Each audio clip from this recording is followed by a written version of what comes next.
这桃源县真是世风日下，人心不古。站住！光天化日之下，衣着如此暴露，还有没有羞耻之心？哪来的土包子？没有一点见过世面的样子。这么热的天，穿这么多，就不怕捂出痱子？你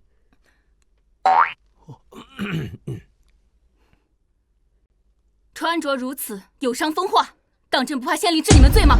此凉袜名为桃源世家，就是我们县令大人体恤女子夏日炎热，这才亲手画的图纸。不是我们桃源县的姑娘，还穿不上呢。我看就是你们县令他自己想一饱眼福。我们县令大人要真想看，我们就天天穿。你想让我们县令大人看一眼，我们县令大人还不稀得看呢。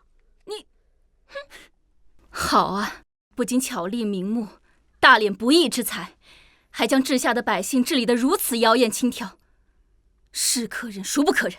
走，去县衙。几位可是要去县衙？干你何事啊？滴滴打驴，了解一下。几位可是从外乡来的？京都。县令大人说，京都御街也比不上我们桃源县这般繁华，此话当真？确实如此。之前我听闻桃源县地处偏远，百姓贫苦，今日一见，倒完全不像传言那般。5年前，桃源县确实贫穷，可自从有了桃源县县令之后，短短5年时间，商市繁华，百姓富足啊。既如此，为何不按时上缴税银呢？没向朝廷纳税？不可能，我们可是年年给县衙纳税的。定是那县令贪墨中饱私囊了，当真是罪该万死。升堂了，升堂了！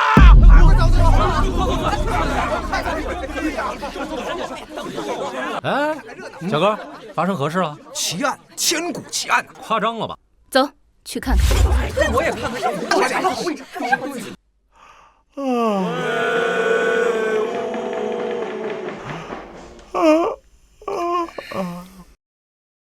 嫌疑人带到了吗？启禀县太爷，苦主和嫌犯正在堂下。这宋氏娘子长得不错。大人，那么多人在看着呢。徐老夫人，本官劝你撤回诉讼。桃源县已经5年没有出命案了，你这么一闹，很影响本官的官声啊。青天大老爷呀，我儿听闻桃源县商市繁华，不远千里来桃源县做生意，被他母子2人图财害命，竟将我儿杀害，求青天大老爷做主啊！无凭无据，你又怎知是宋氏母子所为啊？我儿冤魂就在陶盆之中，每夜托梦给我的。他母子2人图财害命，还把我儿烧制成陶盆，可怜我儿死得好冤好惨啊！哎呀，这本官不能仅凭一个梦就判定别人有罪吧？这样做很不科学呀。若不审，民妇就进京告御状。大胆！你是在威胁本官吗？大人，这案子虽然诡异，但是老妪千里来寻，你便审一审，也要给人家一个交代呀。大人，您这是瞧宋家娘子貌美，舍不得吧？来，你们审，你们是在教本官做事吗？光天化日，朗朗乾坤，你居然敢有案不审，罔顾我大武律法，就不怕陛下降罪于你吗？你谁啊你？这位是京都刑部侍郎的千金安小姐。刑部？正是。那正好，你来审吧。身为这一县的县令，怎能作风如此轻佻？来不来啊？不来你就闭嘴。哎呀，再说一遍你。要么你审得对，本官绝不多言；要么本官审，你就在一旁老老实实待着就得了呗。好，来便来。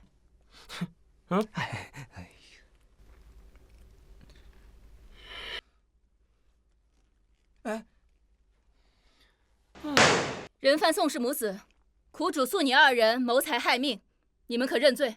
冤枉啊！这老夫的儿子确实曾在我家借宿一晚，可第二天天不亮就离开了，无凭无据，不能诬陷我母子二人呢。徐老夫人，你说这宋氏母子谋财害命，你可有实证？我儿就在陶盆中。荒唐！这怎么能算是实证？简直是匪夷所思。徐老夫人，您可有其他实证？人证、物证皆可。真的，是我儿在陶盆之中每夜托梦给我的。这老东西，仅凭一个梦境就想攀污我等，求大人做主。若仅凭一梦便判定杀人罪行，你将我大武的法律置于何处？本官在此宣布，宋氏母子无罪。打住！不愧是刑部侍郎的千金啊，愚蠢的如此可爱。你怎么，本小姐判的不对吗？对个屁！下来，看看本官是怎么审的。给你那只会逛青楼贪银子的刑部侍郎爹爹瞧瞧学学。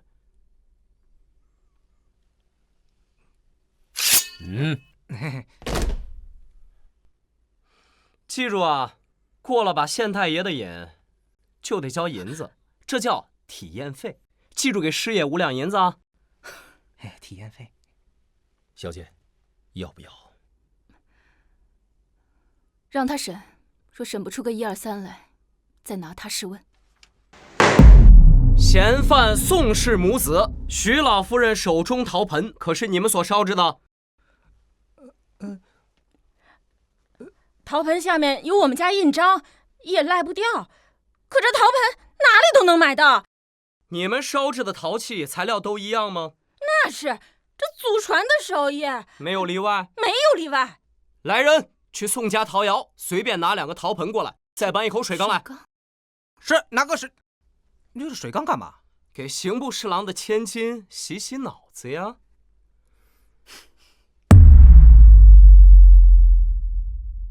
将那2个陶盆放入水缸之中。徐老夫人，把您手里的也放进去吧。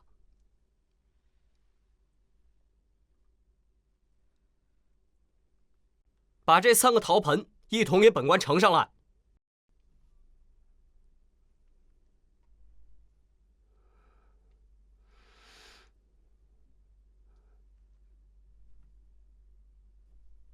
哼，嫌犯宋氏母子，秋后问斩。住手！嫌犯宋氏母子，秋后问斩。冤枉啊，大人，冤枉啊！住手！你这狗官竟如此糊涂，凭什么就判定他们是凶手？凭科学。科学是何物？科学是什么？你一时半会儿可能理解不了。不过你既然是刑部侍郎的千金，理应是读过一些书。曹冲称象，你可知道？自然是知道。若如宋氏母子所言，他们所烧制的陶盆材料一致，大小样式一致，那么浮力应该也差不多。但徐老夫人这个陶盆吃水却比其他2个都浅得多，你可知为何？为何？因为人骨的比重是1.8左右，泥土的密度比重是2.8左右，所以徐老夫人手中的陶盆根本就不是泥土所制，而是人骨。启禀大人，属下刚刚去拿陶盆之时，搜查宋家，发现了黄金10锭。没有这么多，没有这么多，那人手上只有5锭。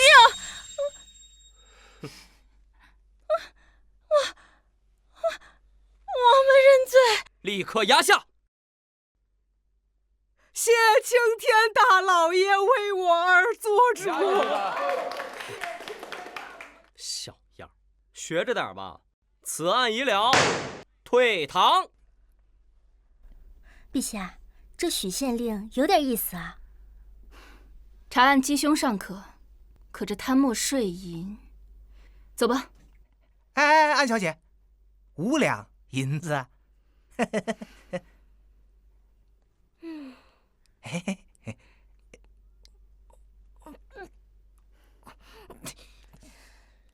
我们想去见见许大人。我们许大人啊，日理万机，实在抽不开身呐。除非什么？我们许大人只对投资兴业之事感兴趣。如果安小姐会在我们桃源县投资兴业呢？我们正是前来投资兴业的。哎呦喂，里边请。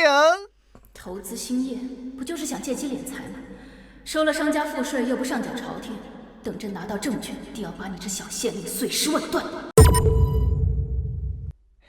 我们大人最致力于搞实业了，来里边请。嘿嘿。他区一个县令，住这么大的府邸，肯定是个贪官。里边请，里边请。嘿嘿。你们怎么来了？他们是皇商。皇商？你们是皇商？来来来，坐坐坐。给本官说说，你们准备投资什么产业？请多少伙计，每月给多少薪俸？还有在我们桃源县投资兴业要提前5年预缴赋税。5年？那得多少银子啊？那得看做什么买卖了。许大人收这么多的税银，是准备上缴给朝廷吗？那必须没有我大武文昌武圣，哪来我桃源县8省通衢啊？该给朝廷的赋税1分都不能少。真小人，5年都不给朝廷上缴税银，竟然还向百姓收这么多赋税，朕今日就让你死得明明白白。皇上姐姐，想好投资什么产业了吗？想兴办学堂。学堂？这算什么产业呀？要不搞澡堂吧？我大武新教办学，文风鼎盛。怎么，许大人觉得学堂不重要？我桃源县早就已经建好了学堂，而且免费入学，不需要了呀。县令大人，学堂要好，手在夫子。我们家小姐琴棋书画文韬武略样样精通。那给本官说说，你想教些什么呀？经义策论，纸上谈兵之事无用。八股科举，糟粕玩意儿，诲人不倦。好，难道你们的学堂里不教这些？哎，今天闲来无事，就带皇商姐姐开开眼吧。师爷，走，请吧。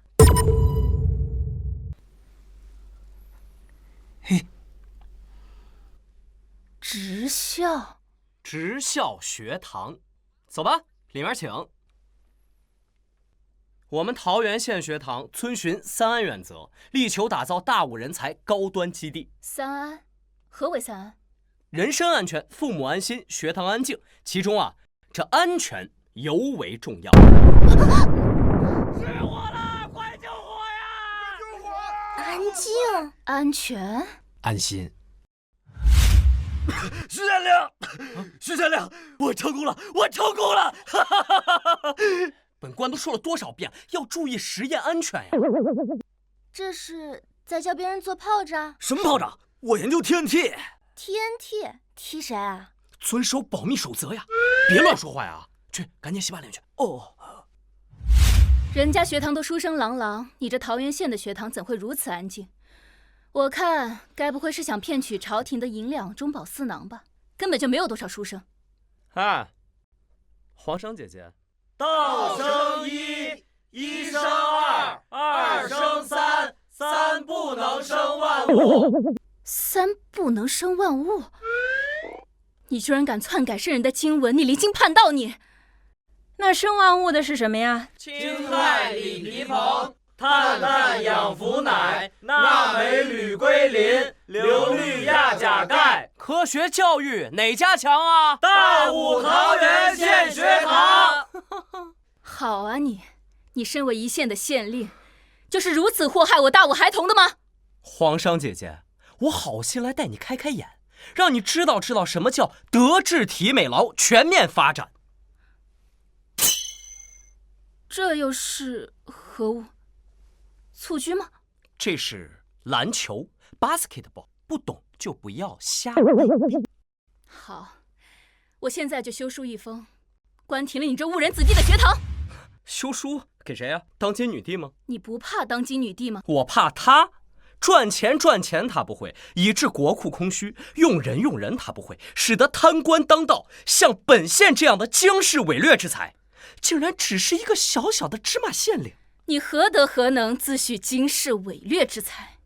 哼，我若上位，不说能保大武万世基业，但是至少能让当今女帝多做几年皇位。若是没有你呢？若没有我，恐怕咱们大武女帝今年内就得成为亡国之君。放肆！小七，拿下他！拿下他！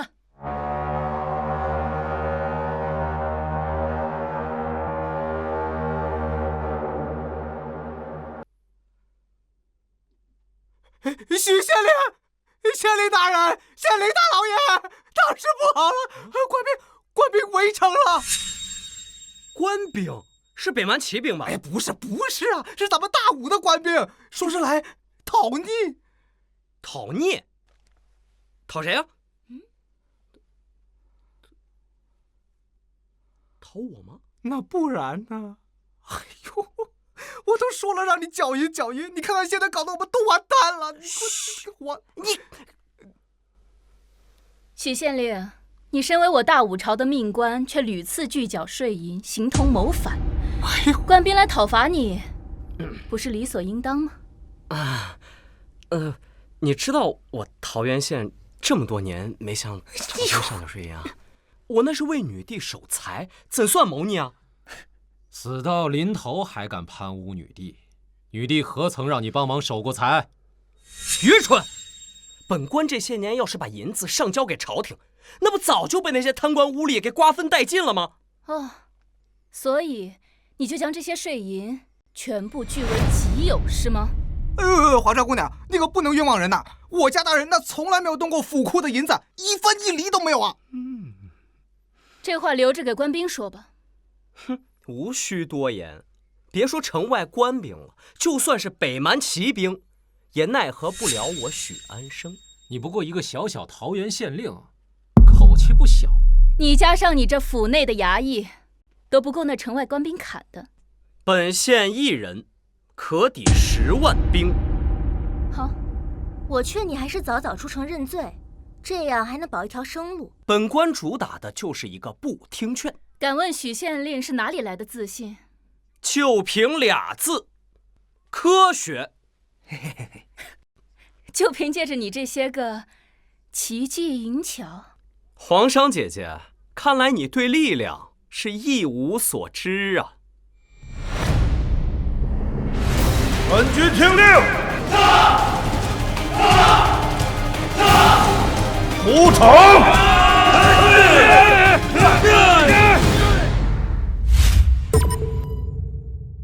拿下他！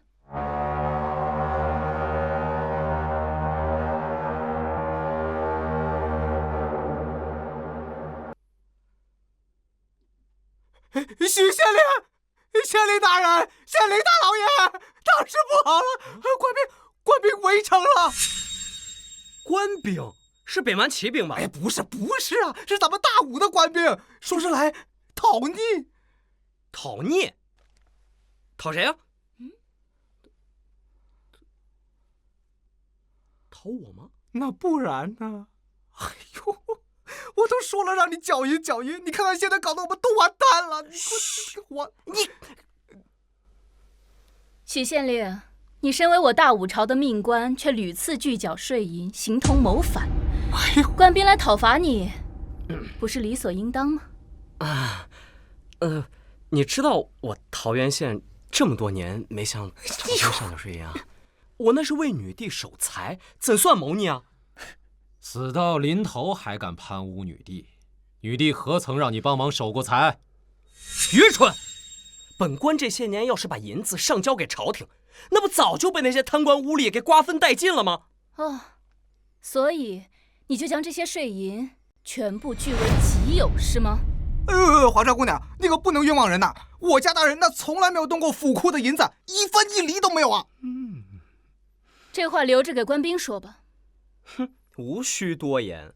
别说城外官兵了，就算是北蛮骑兵，也奈何不了我许安生。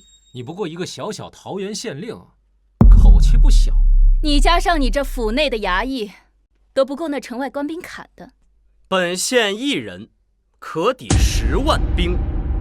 好，我劝你还是早早出城认罪，这样还能保一条生路。本官主打的就是一个不听劝。敢问许县令是哪里来的自信？就凭2字，科学。就凭借着你这些个奇技淫巧。皇上姐姐，看来你对力量是一无所知啊。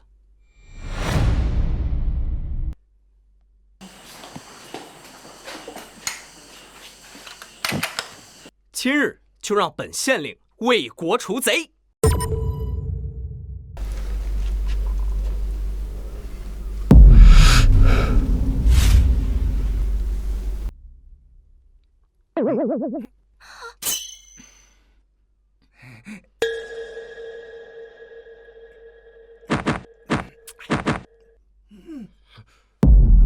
许县令是想用美人计大败官兵吗？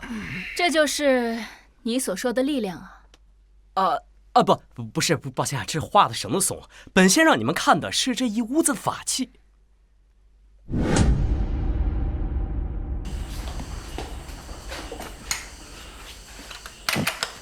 今日就让本县令为国除贼。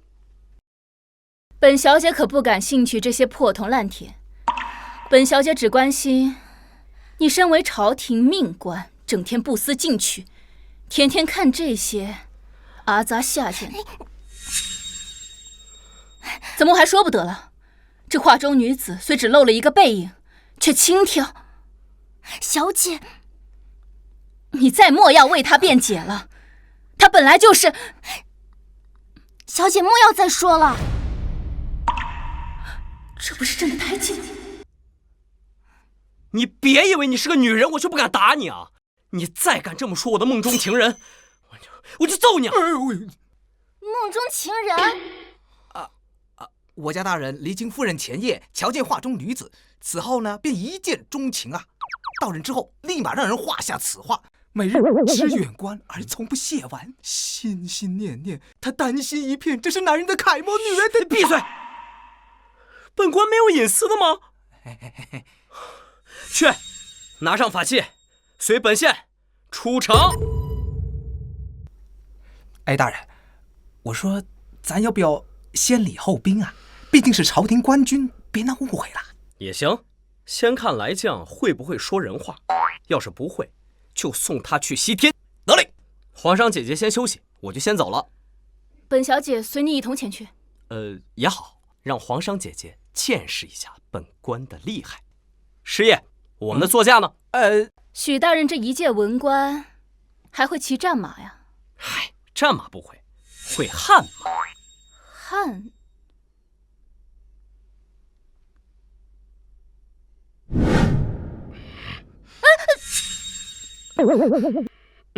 姑娘，请自重啊，本官可是很专一的。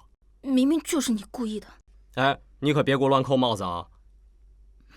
此物就是你说的悍马。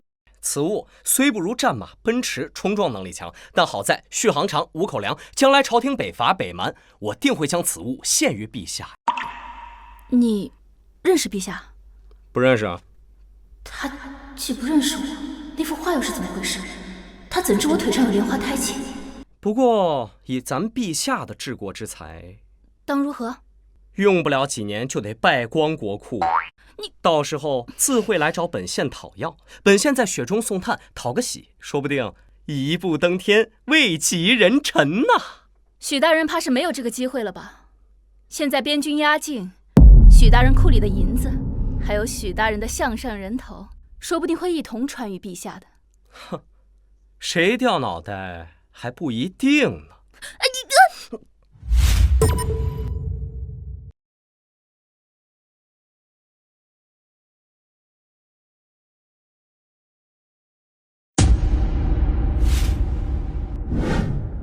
桃源县令许安生，快快将税银送出城来，本将混合饶你一死。催缴税银而已，户部吏部来人就好，怎敢劳烦将军呢？罪过呀！哎，户部催了好几次，都被大人你给请回去了。有这事儿？若不是许县令，你无视户部的催缴公文，驱离吏部的催银特使，何苦引来今日兵临城下之祸呀？许大人，拒缴税银可是杀头的大罪，朝廷派兵前来没什么不对呀。我看呢，你还是乖乖交出税银，出城受罚吧。省得牵连了城内百姓。闭嘴！头发上见识多。那些银子交到朝堂之上，恐怕早就进入贪官污吏的腰包了。但是在本官这儿就不一样了，普及科学，发展科技，振兴商事，为国为民呐！好，去跟城下的军官说吧，看他们会不会信你。磨磨唧唧干什么呢？将军莫急，容本县再把税银清点清点，再给您送出去啊。好，谅你也耍不出什么花样。怎么，现在知道怕了？怕倒是没有。本官是在想，既然陛下能亲自派兵来讨伐，那么应该是真的急眼了。你说现在我把税银送出去，算不算是雪中送炭啊？你说算便算吧，只要你乖乖将税银交出，我便可以回去在皇上耳边替你美言几句。至于是升官发财，还是砍头示众，那就全看陛下心情了。那就谢谢皇上姐姐了。去，把税银送出去。大人，你想偷的？区一个县令，朕还治不了他了。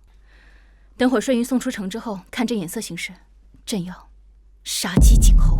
是，莫想再拖延时间，给本将一句痛快话：税银是自己送出来，还是让本将杀入城中自己拿？啊？师爷，记住啊，一定要清点清楚，再给将军送下去，一分一毫都不能差啊！是。哎呦，陛下，这不是虎豹营吗？是您调来的。朕没有调兵啊，这虎豹营怎么会来到桃源县？朕没有调兵啊。将军，本县已经差人去拉税银了，您稍等啊。陛下，调兵虎符可还在？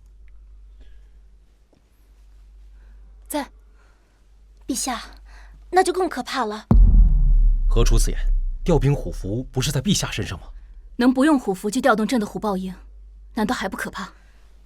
是何人竟敢如此？除了安乐侯李纯，还能有谁有这么大胆子？安乐侯是要造反不成？虎豹营不是来为朝廷催收税银，捉拿那个奸臣县令的吗？先看看吧。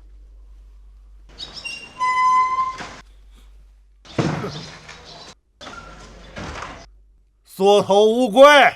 好了，走吧。出城。既然这税银都已经上交了，我们还待在这里做什么？陛下，要不要末将将那贼官擒下？不用，虎豹营自会处置。咱们悄悄地出城，返回京都便可。是。站住！皇上姐姐，别着急走啊。许大人还有何事？想请皇上姐姐给我做个人证。作证？税银我可是都已经送出去了，城下官兵要再闹出什么动静的话，本官就被迫自卫。到时若是伤到城下官军，他日陛下怪罪，还请皇上姐姐做个人证。这城下官军就是为你所欠税银而来，既然你的税银已交，还能有什么事情？将军，税银已经交出，赶紧押回京都复命吧。本将此来可不仅仅是为了税银。嗨，我就知道还有别的事儿。将军还有何事啊？屠城。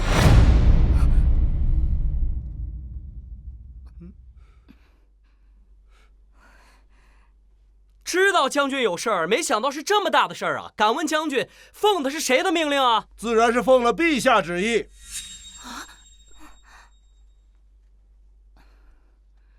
以前只是觉得咱们陛下蠢，现在看来，咱们陛下还彪，实在是没救了。陛下绝不会如此。对，肯定是有人假传圣旨。假传圣旨？何人有此胆？除了安乐侯李纯，还能有谁？那怎么办？来将何人？虎豹营统帅张涛。睁开你的狗眼，给我看清楚，认不认识我？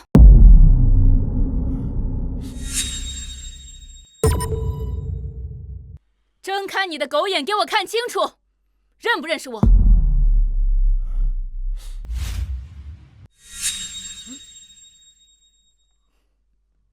既然认得我是谁，还不速速退兵啊！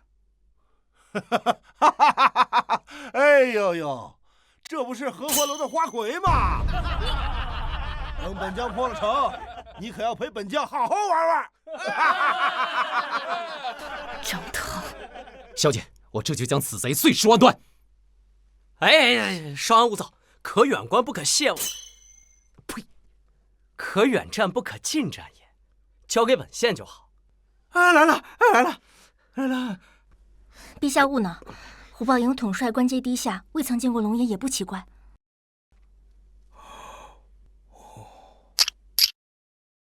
许县令，现在怎么办？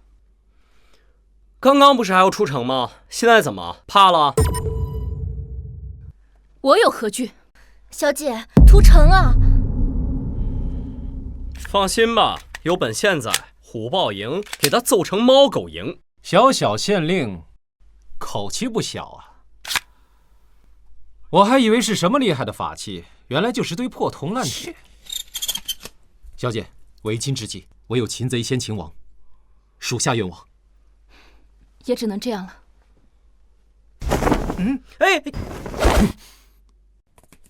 打工人而已，用不着这么拼吧？杀！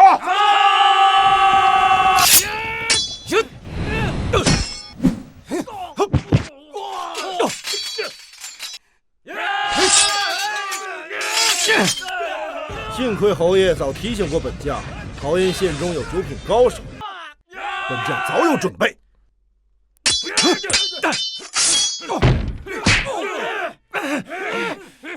想刺杀本将，做梦！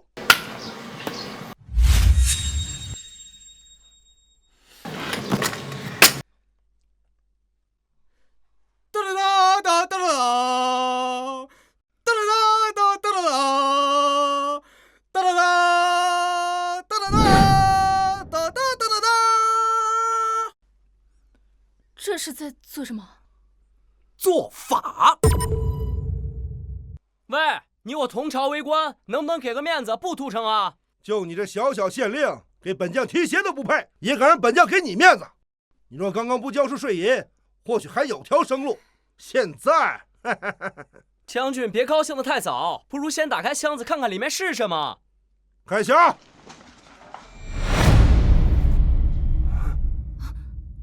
你这狗官敢骗本将，本将今日定要你桃源县鸡犬不留！无耻老贼！你枉活至今，一生威力寸功，只会摇唇鼓舌，一条断脊之犬也敢在我桃源县嘤嘤狂吠，我就从来没见过你这么厚颜无耻之人呢！哇，许大人，你好会骂阵啊！全军听令，攻城！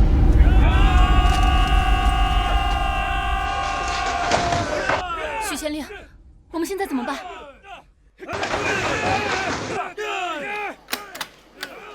天灵灵，地灵灵，佛祖保佑，显神灵，一发入魂，给爷爆头！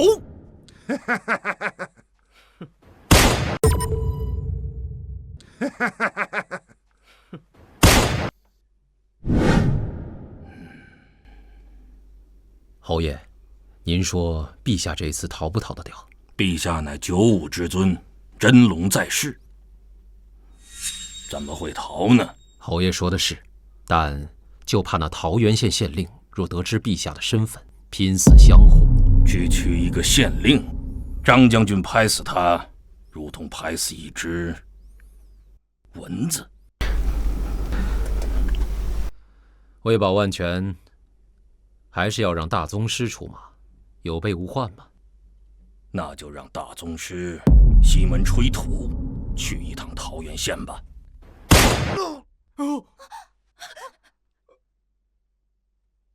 将军阵亡了，快跑啊！快跑啊！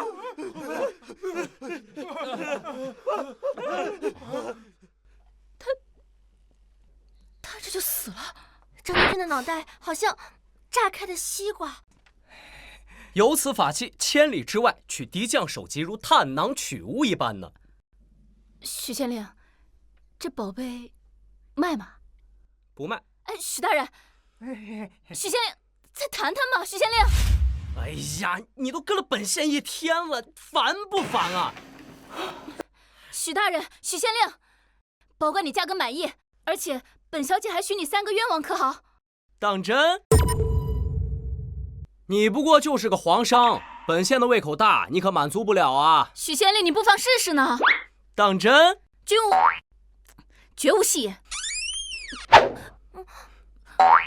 这是何物啊？唉，第一个要求，穿上它，给本县瞧瞧。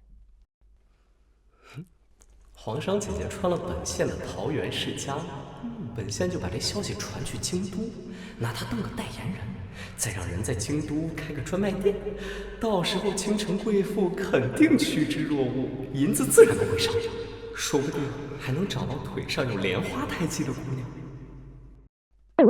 皇商姐姐，要是觉得难为情就算了，本县都说了，本县的胃口大，你可满足不了哦。买卖不成，仁义在吗？穿好了。这么快？这有何难？许县令若是不信，出来瞧瞧便是。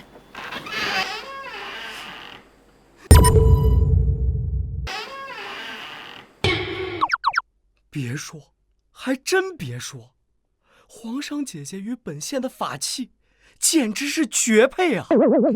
皇商姐姐现在这个打扮，再配上本县的法器，妙啊！好，继续。继续什么？许安生，你是不是要反悔啊？你说第一个要求本小姐已经做了，说其他2个。这3个要求是皇上姐姐自己提的，但也是你答应的呀，不然你让我穿这个干嘛？热拔一飞。这是。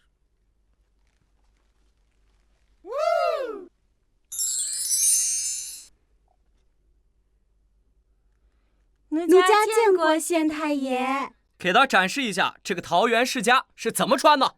这个丝袜呢，是要从足尖一直拉到大腿根才可以的。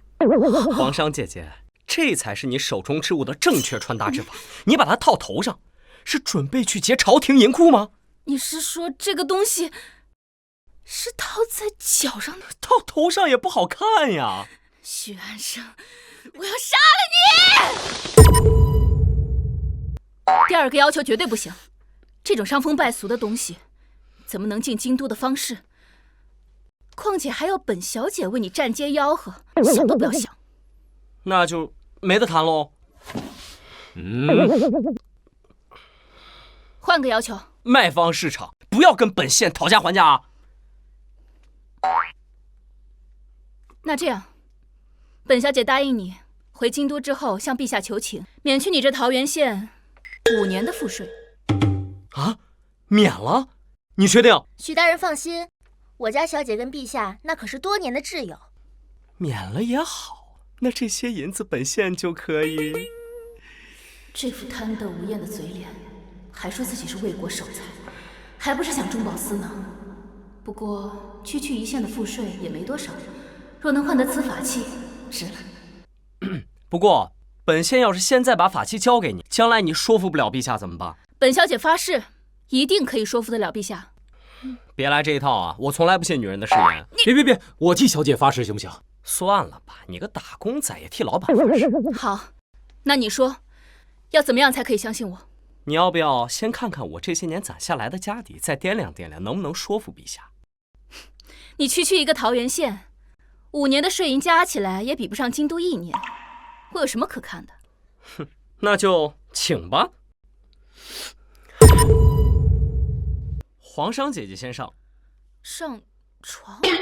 你不是说要带我们去县衙府库吗？嘘，小声点，想什么呢？本官岂非孟浪之人？这可是本官的密道。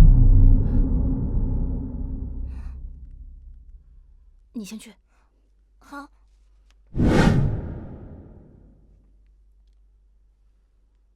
唉。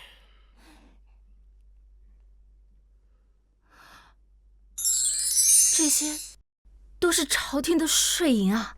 哎，这些是本官攒下娶亲的彩礼，那边才是税银。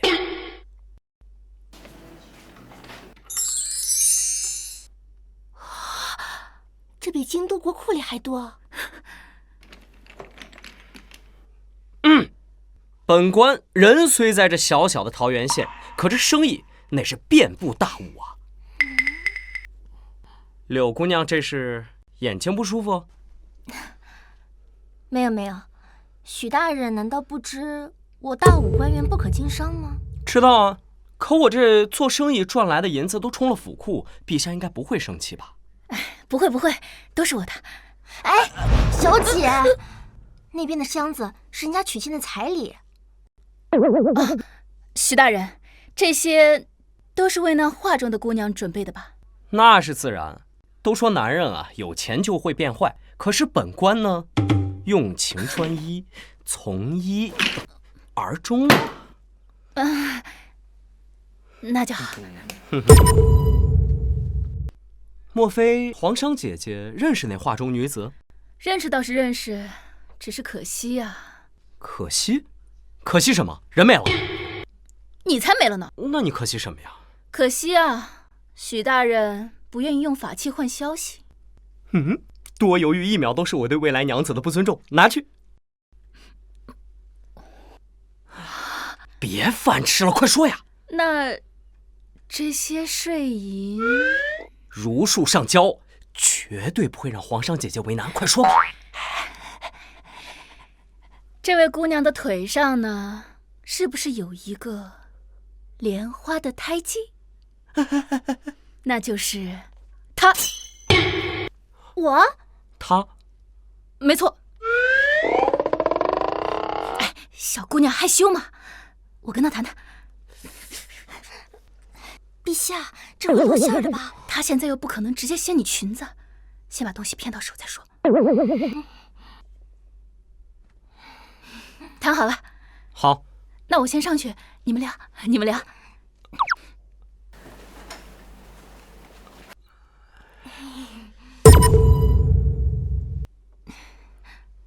小七，严小七，不是让他在门口守着吗？跑哪儿去了？哎呀，好，有了此等法器，待日后朕要御驾亲征北蛮。等大获全胜，我看着朝中还有谁敢嘲笑朕是女儿身？不是吧？这也太萝莉了，不是本县喜欢的那一款呀！许大人何故退后啊？本县是想知道许大人这么些年都在想奴家呢。不是，本县是想，男人应该先成家立业，婚姻大事嘛，缓一缓。你我成亲之后，小姐自会给大人建功立业的机会。不如先看。哎呀，这模样，这手感，真是真喜欢。小七，你怎么样？快走！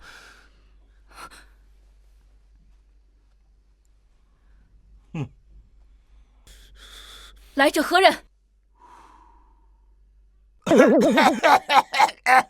吹土杀淫。四大宗师西门吹土，好眼力！你要做甚？吹土杀淫。大宗师实力恐不如此，陛下，快跑！想走，往哪走啊？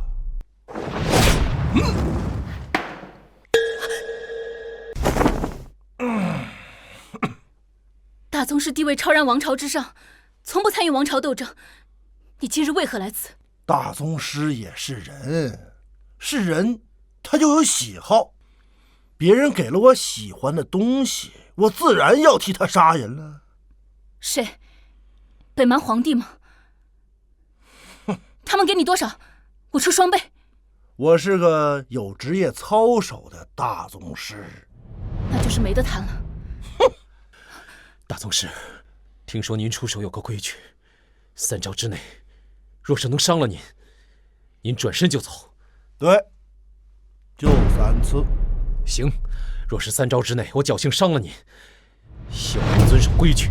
那倒是自然，不过凭你一个小小的9品，也妄想能伤害本宗师，是不是有点痴人说梦了？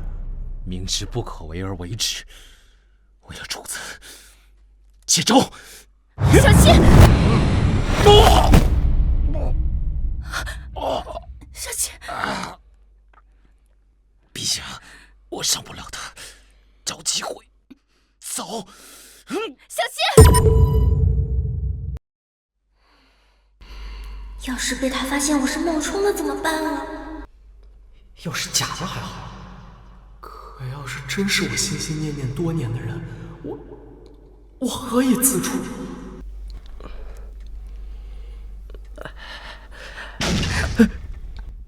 你家小姐这是干嘛呢？我不知道啊。小七退下。属下无能。让朕来。你也会武功？武功？武功算个屁，法器才是王道。哎呦，此物非刀非剑，非枪非棒，是什么玩意儿？都说了是法器，岂是你这等凡夫俗子所能见识到的？废话少说，是不是打你3招你绝不还手？当然，这就是本宗师的逼格。好，那你别后悔。大宗师是吧？那就让你见识见识我大武的法器。这气势充满了自信，难道死？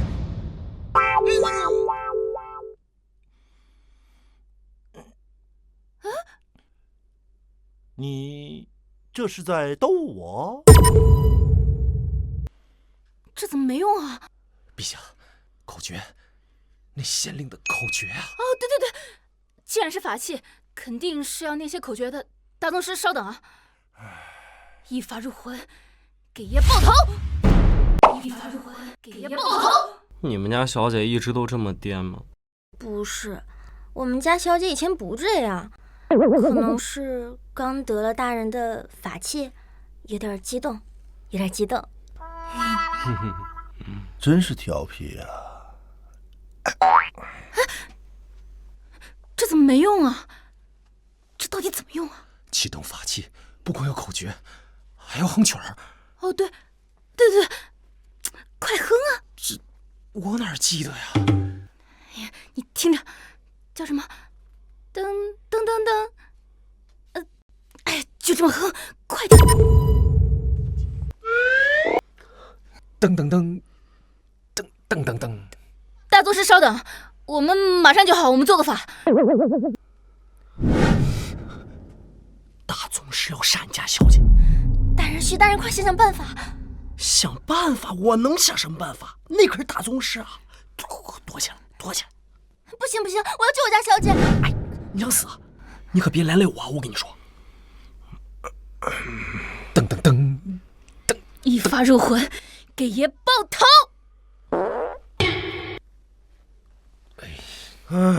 小七，你3招一出，现在是不是该轮到我了呀？你们家小姐是不是脑子有问题啊？求求大人救救我家小姐！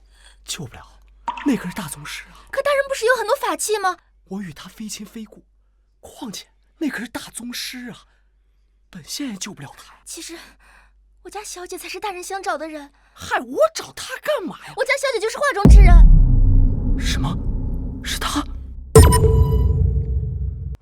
能死在我大宗师的手里，也不算辱了你的名分。我明明按照他说的做了，怎么没用啊？世间有我大宗师，何等法器敢冒头？许安生这狗官，居然敢骗本小姐！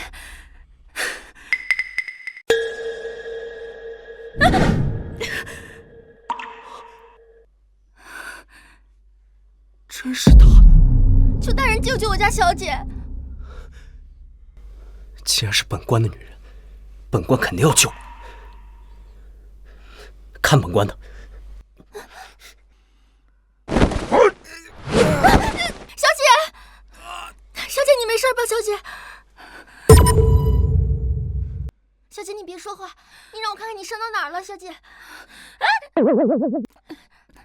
你挠到朕痒痒肉了。小姐，你没事啊？哎，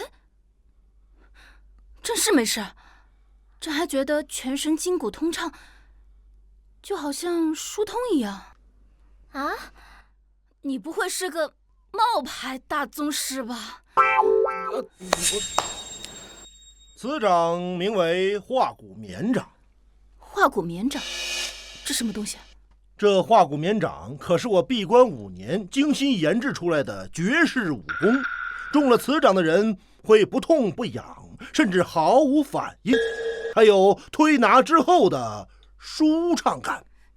谁家大宗师练这啊？我看你是大技师吧？哎呦，这大技师啊，可不会杀人，他只会心疼人。我告诉你，中了此掌之后，7日之内，你的筋脉骨头尽数化为血水；10日之后，就连你的皮肉也会化成一滩浮水，从此在世间消散。小姐，骗子！你不是说7天吗？他这是下滩了。行了，你们2位啊，就享受不到如此贴心温柔的方法了。现在就让老夫我早日送你们2位荣登极乐。在本县的地盘，大宗师也不能撒野。在本县的地盘，大宗师也不能撒野。此人气场竟然如此强大。玄生，你这个狗官，竟敢骗本小姐，你害死我了！皇上姐姐何出此言呢？你卖给本小姐的东西一点用都没有，还差点害死本小姐。不是，这法器它不是这么用的。我都按照你说的流程了，念经、做法、一发入魂、给爷爆头，我都说了，还是没用。这个法器它得搭配配件。配件？什么配件？就是弹药，不是配件。哎呀，算了，交给本官吧。西门吹牛，你敢接本官3招吗？本宗师只喜欢吹土，不喜欢吹牛。3招是吧？接你便是。哎，真是吹牛害死人呢。既然如此，本官就让你见识见识超越大宗师的能力。许大人，快别废话了，快为小姐报仇！报什么仇？我还没死呢。那不是说7天吗？你，玄生，你打算怎么对付他？当然是用这个。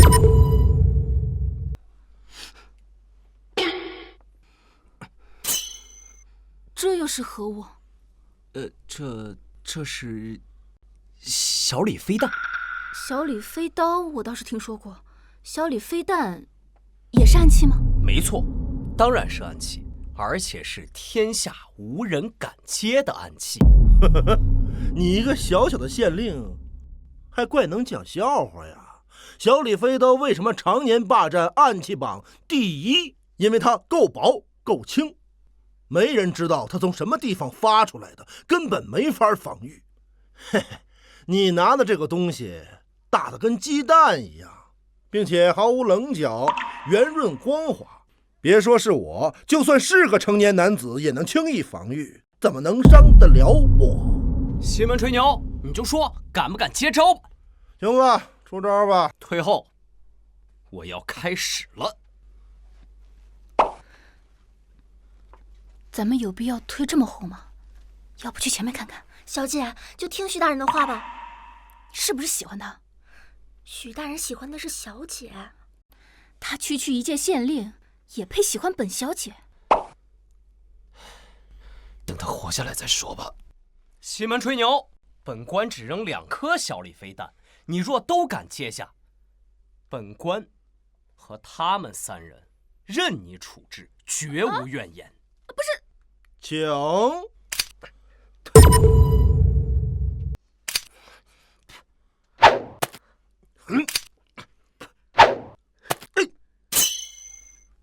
完了，他都接住了。英雄，走啊！趴下！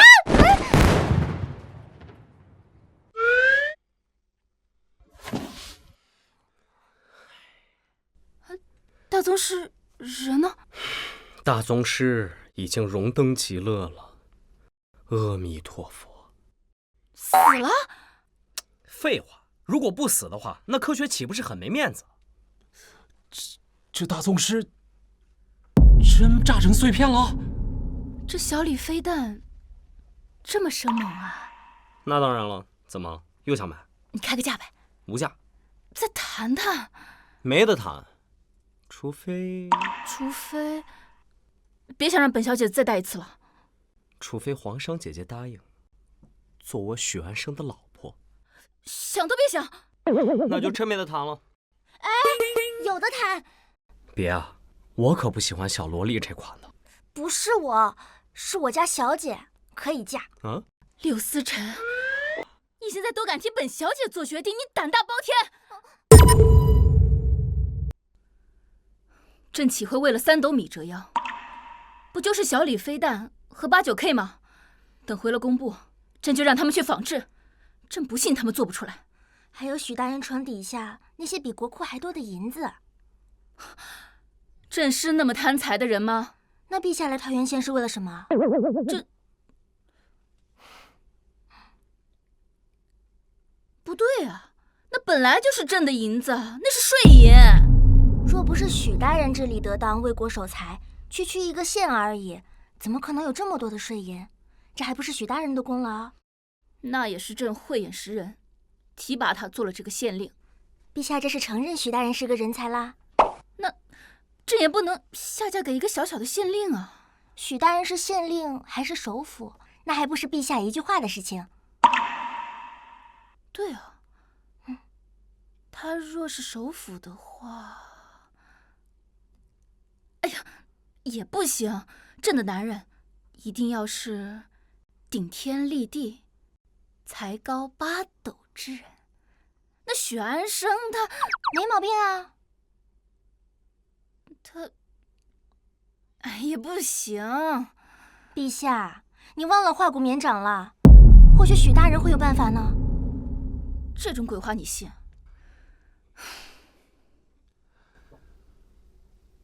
陛下，查清楚了，化骨绵掌确实存在。中掌之人7日后必将筋骨全化，10日之后皮肉无存，医药难救。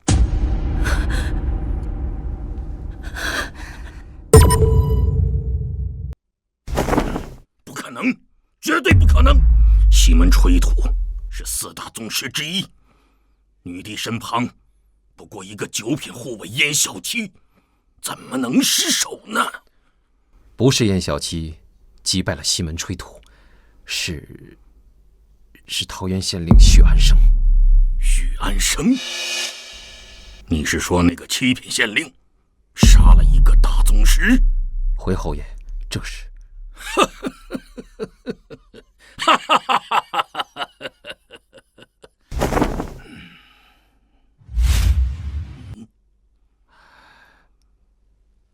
用惊堂木拍死的吗？不是，是小李飞弹。放屁！什么样的小李飞弹能打死一个大宗师？你信吗？属下不信啊。不过属下还有一个好消息。讲。西门吹土虽然死了，但女帝却中了西门吹土的独门绝技化骨绵掌，命不久矣。当真？化骨绵掌医药难救，就算是太医院的杏林大国手，也无计可施。就算如此，也不能掉以轻心。咱们女帝可是个王八命。那侯爷准备怎么做？桃源县距离北蛮不远，把女帝在桃源县重伤的消息放给北蛮，他们自会有动作。是。哦，不哭不哭，本官绝不会让你有事的。你能医治好化骨绵掌吗？本官又不是郎中。那你就是在拿本小姐取乐。本官虽然不是郎中，但是本官有一家医院呀。医院？京都有太医院，我桃源县自然有县医院。哎呀，许大人，太医院治不了化骨绵掌，要是能治，我们早就走了。太医院能治的，我们县医院也能治；太医院不能治的，我县医院照样能治。那还说甚？赶紧走啊！哎呀，莫急，就是想要威胁本小姐。本小姐若不与你成婚，你就见死不救，是不是？皇上姐姐，你把本官当成什么人了？买卖不成仁义在吗？买卖？婚姻大事，你居然说它是买卖？我不是这个意思。哎呀，皇上姐姐，你误会我了。本官的意思是，就算咱俩是合作伙伴，我也不会见死不救的。况且，你还是我心心念念的白月光呢。本小姐是烈日骄阳，才不是什么娇柔月光。本官就喜欢皇上姐姐身上这股王霸之气。不要再叫我什么皇上姐姐了，我有名字，安雨楠。好名字，本官许安生，往后余生多多指教。哎呀，情话能不能放在路上讲？哎呀，莫急，县医院不在桃源县内，还在桃源县往东100余里呢。100余里，那岂不是到了大吴与北蛮的交界处？对啊，所以得提前做好准备。安姑娘长得花容月貌的，要是被北蛮探子抓了去，我可舍不得。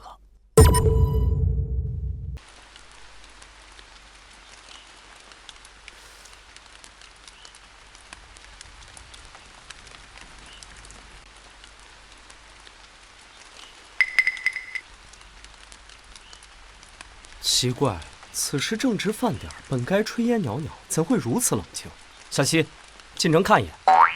我不去，我去了谁保护小姐？放心吧，有他们在，几百人的队伍都近不了身的。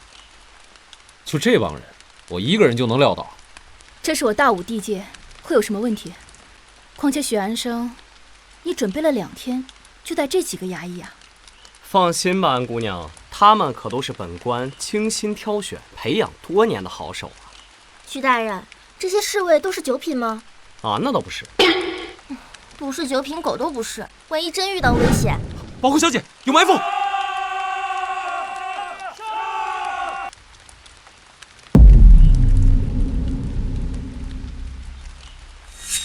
我等还准备前去桃源县呢，没想到在这里碰到你们，真是踏破铁鞋无觅处，得来全不费工夫。小七，是北蛮的人。小姐，对面也是九品，我只能拖住他一个人。那怎么办？走，先撤。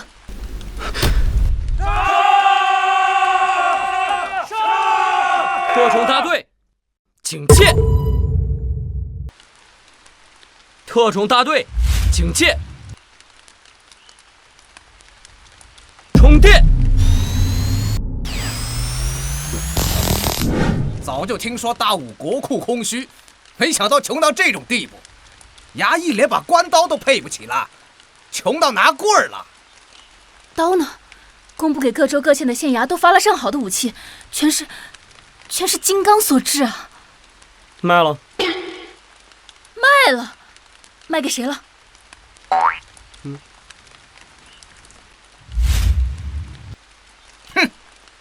这许安生还说你没有通敌叛国，私倒卖军械，你放肆！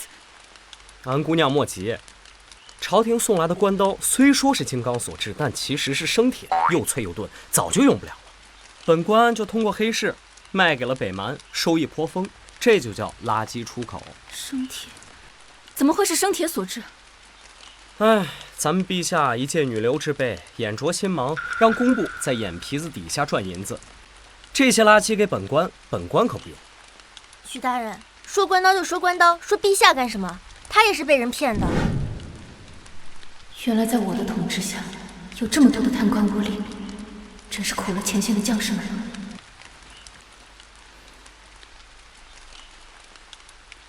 我看你也没有趁手的武器，这把刀叫清心，你先拿着用。小姐，那可是……大敌当前，务必小心。什么玩意儿？什么玩意儿？大胆，这个是……大敌当前，丢了便不要了。安姑娘，你说本官身为朝廷命官，知道陛下如此愚蠢，是该仗义直言呢，还是应该溜须拍马呢？当然应该虚心劝谏，仗义直言。这就对了，安姑娘果然有大局观，本县果然没喜欢错人。等等，你说陛下蠢？哎呀，这些话也就咱们自己来说说就行了。当着陛下的面，我当然不会这么说了。毕竟这世上最愚蠢的事儿，就是劝谏一个蠢货。许安生，你大敌当前，还是少说两句吧。你们还知道大敌当前呐？哎呦，忘了你们这群臭鱼烂虾的！你闭嘴！北蛮化外之民，敢在我大武国土嚣张跋扈，欺我大武无人吗？文官贪墨无度，武将贪生怕死。我们北国剑指京都，兵临城下之日，就是你们大武亡国之时。哼，有本县在，别说剑指京都了，你连我这桃源县你都过不去。今日就先送你们归西，杀！杀贼！给我杀！注意队形，穿插突进，小心留意。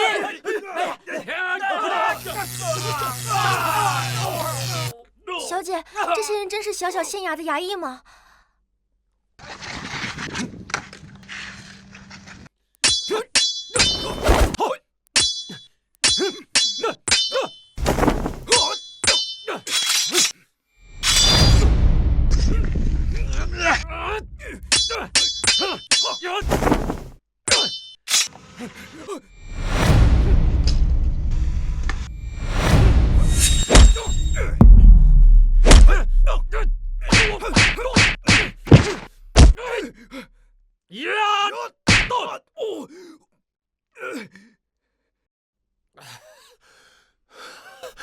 轻而易举。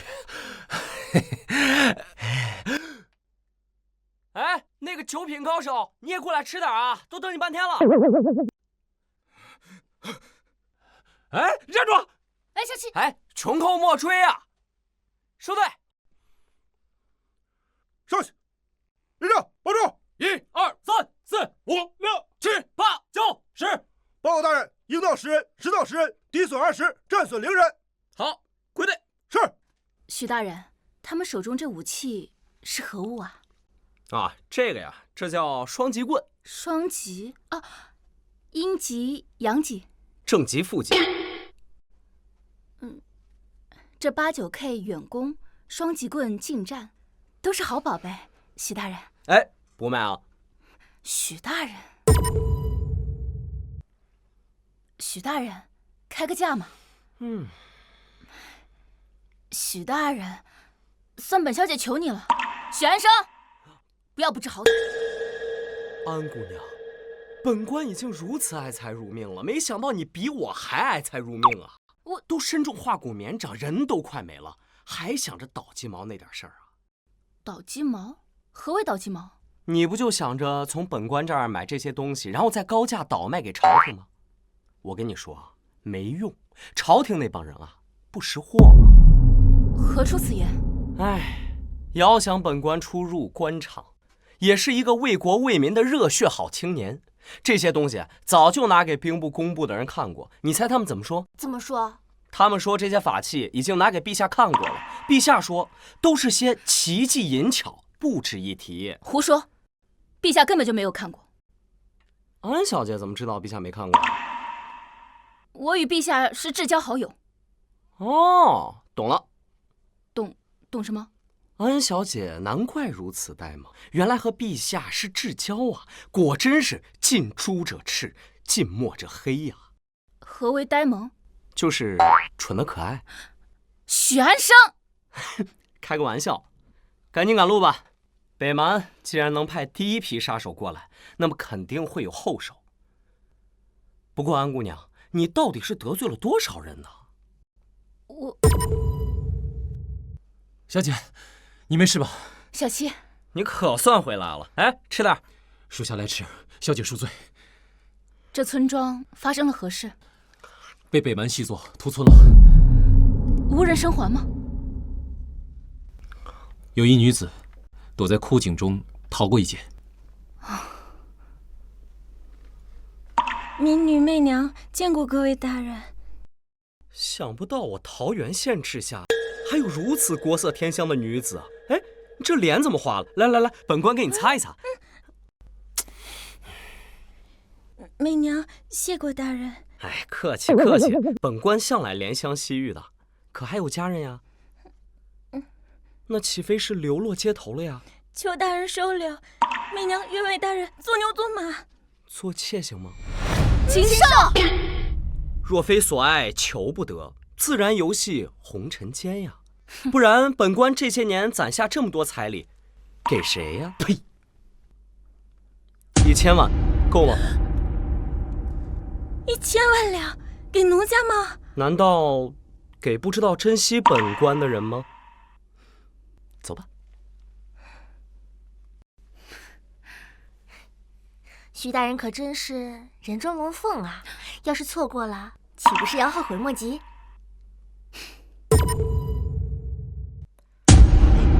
废物，都是废物，连几个小小的县衙衙役都解决不了。回太子，这些人绝非是县衙衙役，他们个个武功高强，配合的滴水不漏，这明显是经过多年训练的大武禁军呐！绝对不可能！安乐侯说了，这大武女帝身边只有一个9品护卫，哪里来的什么禁军？他们还不是一般的禁军，他们所用的武器都极其诡异。有何诡异？只要碰到人的身体，无论是哪个部位，都可以将人击晕呐！碰到人手也能击晕？这是末将亲眼所见，绝不敢妄言呐！看来想除掉女帝，自杀是不行了。也罢，既然如此，那就全军出击。本王就不信，凭那10几个禁军，能挡住我北国数千铁骑。太子，贸然出兵会引起国战，不如再等几天。若西门吹土的化骨绵掌不能将女帝杀死，我们再出兵也不迟啊。女帝跑了怎么办？太子大可放心，媚娘已经潜入到女帝的身旁，有消息会及时回报的。那就依你所言。巴尔托，你说若本王身披铁甲，那诡异武器还能奈何得了本王吗？死得更快。铁甲主要原料是铁，具有极强的导电性。要是被我的双极棍给碰到呀，保证他浑身酥爽，原地升天呀！徐大人如此博学，奴家钦佩。哎，这才哪儿到哪儿呀！本县的目标可是搞出东风快递，使命必达，一统全球啊！徐大人，奴家真是太佩服您了。不过这双极棍可有破解之法？哎，那个自然。我跟你说啊，世间万物相生相克，至于这双极棍嘛，你问来问去的，怕不是北蛮细作，打探我大武军情。奴家只是好奇。吼什么吼呀你？他现在是本官的人，天王老子也吼不得。你就不怕他是北蛮细作？怎么可能呢？有何不可能？北蛮的人膀大腰粗，皮糙肉厚。你再看看媚娘，纤腰长腿，皮肤白嫩滑皙，她怎么可能是北蛮的人呢？你就是被色迷人眼了。本官乐意。好的，玄生，你别后悔。本官做事从不后悔。徐大人，您别生气了，都是媚娘不好，害得您跟徐夫人吵架。媚娘真该死！谁是徐夫人啊？她才不是我夫人。大人、小姐，你俩吵了一路了，再吵下去又要露宿荒郊野外了。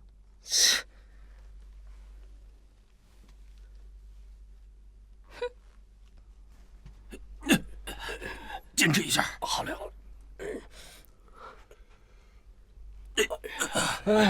谢谢。看，这医馆的名字倒是很爱民。那是自然啊。不过，为何要建在这么偏僻的地方？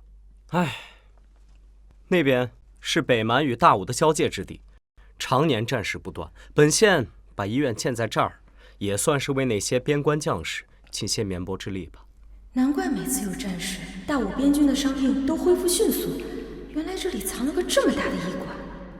那这没有花朝廷的银子？朝廷有银子吗？这都是本官自掏腰包建的。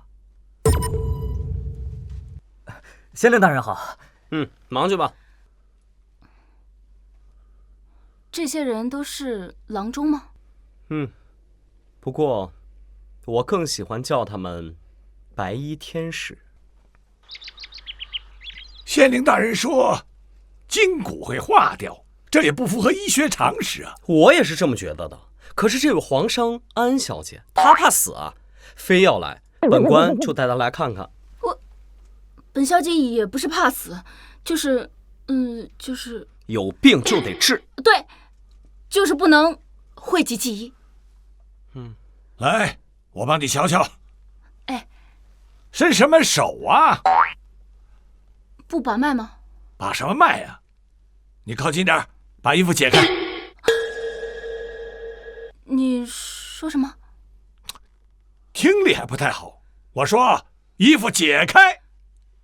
老匹夫，你找死！老匹夫，你找死！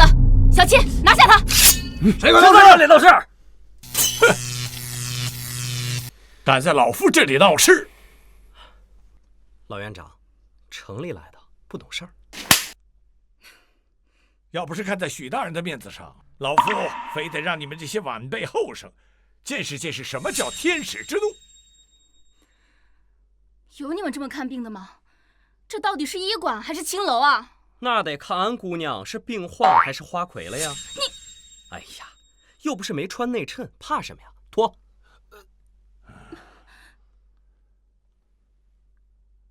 不要动怒，呼吸放平。听着也没什么大事儿，就是肠胃不太好，上火了吧？没事儿。初步判断还没事儿，具体的还要化验一下血。化验血怎么验？抽一管就行了。还要放血？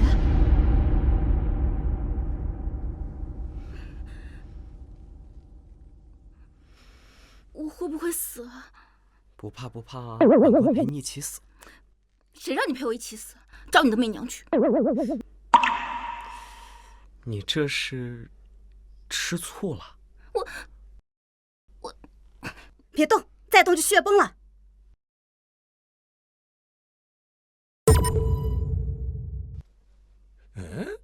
奇怪奇怪，这维生素 D 怎么少了这么多？这钙磷指标也不正常啊！什么病啊？软骨病。软骨病，化骨绵掌。软骨病，我去！那会不会真的就全身的筋骨都化掉？那倒不会。那就好。但是骨骼畸形，身体扭曲，严重的话，全身的肌肉无力，瘫痪不起啊！身体扭曲，瘫痪不起，不行，绝对不行！哎呀，不怕，这个病啊，院长，有什么事儿还是跟本官说吧。我让安小姐出去安静安静。这不是也没什么？哎，柳思辰，快扶你家小姐出去休息一下呀！我去吧。没救了，没救了。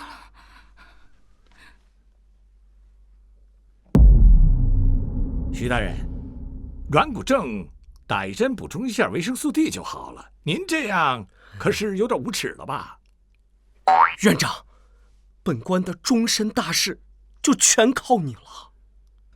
哎，好吧，看在许大人指点老夫医术、资助医馆这么多年的份上，老夫就黑心一次，下不为例。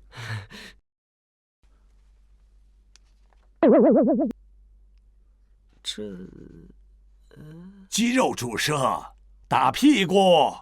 哦。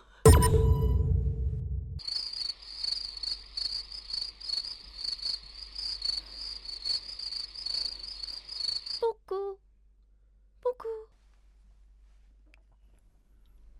回去告诉完颜王，大吴女帝身中化骨绵掌，命不久矣。但此处医馆必须派兵除掉，越快越好。属下遵命。这还未婚配，这还无子嗣，这就这么走了？祖宗社稷怎么办？大吴的江山怎么办？那个县令不是说他能治好吗？他怎么现在……哎，化骨绵掌确实阴毒，但也非无药可治。只是不知道安姑娘能不能接受这种疗法。只要能治好这化骨绵掌之毒，我什么都愿意接受。化骨绵掌是至阴之气，若能找到一个至阳之人与姑娘双修，可保姑娘无忧啊。何谓双修？哎，就是结为夫妻，同床共枕。没错，若是能修上10年8年，化骨绵掌的至阴之气可解。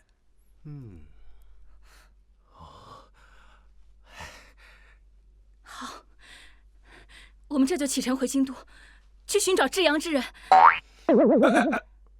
来不及啊！此地离京都有800里，姑娘还没返回，估计已经……那当如何？巧了，许大人正是那至阳之人呐。我吗？他……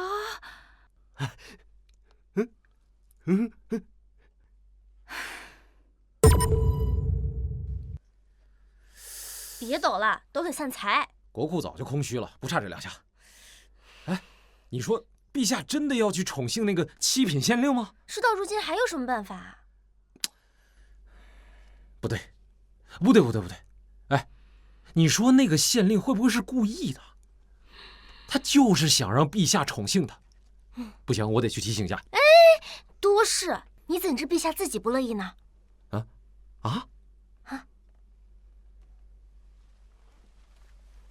会看出来。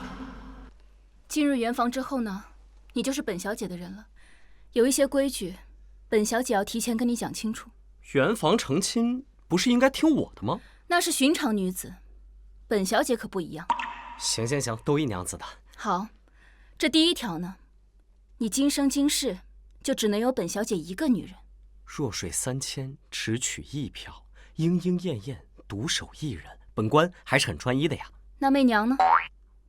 哎，那不是专门让你吃醋的吗？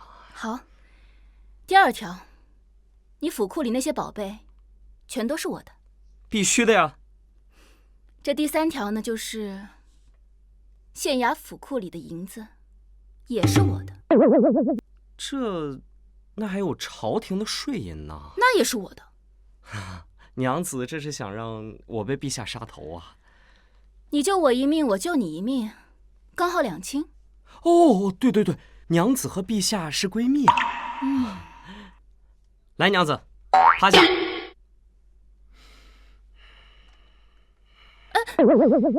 熄灭灯。灭灯还怎么打针呢？这是何物？复合维生素 D， 专治化骨绵掌的阴毒，辅助双修的秘药啊。那好吧，来吧。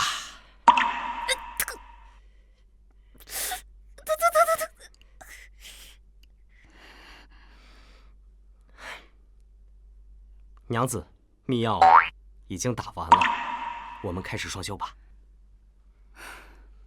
替我更衣。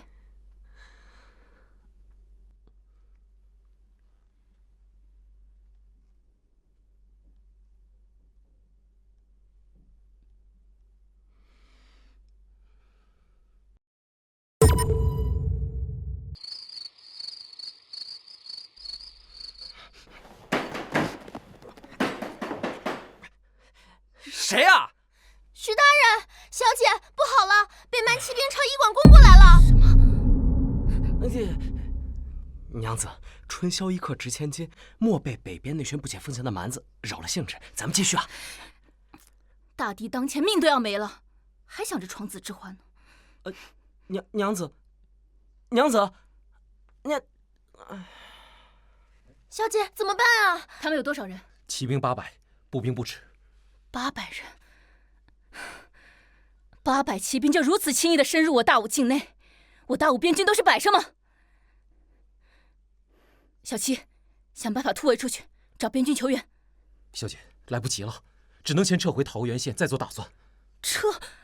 那这些医馆的郎中、白衣天使们怎么办？小姐，形势危急，顾不了这么多了。他他们是我的救命恩人，我不能弃之不顾的。花骨绵掌解了，刚刚不是说救不了了吗？你好像巴不得本小姐死。不是，小姐您误会了，奴家只是什么？只是感叹这医馆医术绝伦，竟然连花骨绵掌之毒都能解掉。你是怎么知道我娘子身中花骨绵掌之毒的呀？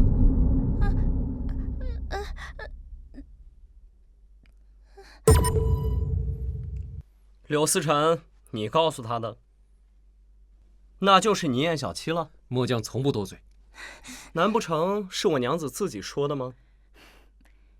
你最好老实交代你的真实身份，否则别怪本小姐将你千刀万剐。本官第一眼见到你就知道你绝非乡野村姑。奴家，瞧瞧这双玉手，白嫩滑稀，哪还有些劳动人民的样子？奴家只是保养的好罢了。再瞧瞧这身打扮，虽是朴素，但也是锦缎丝绸。我大吴百姓何时如此富有了呀？许大人这观察还真是仔细，我都没有注意到。娘子，你是高高在上的皇商，锦衣玉食惯了，怎知我大吴百姓疾苦呢？皇商，许大人要是知道他的真实身份，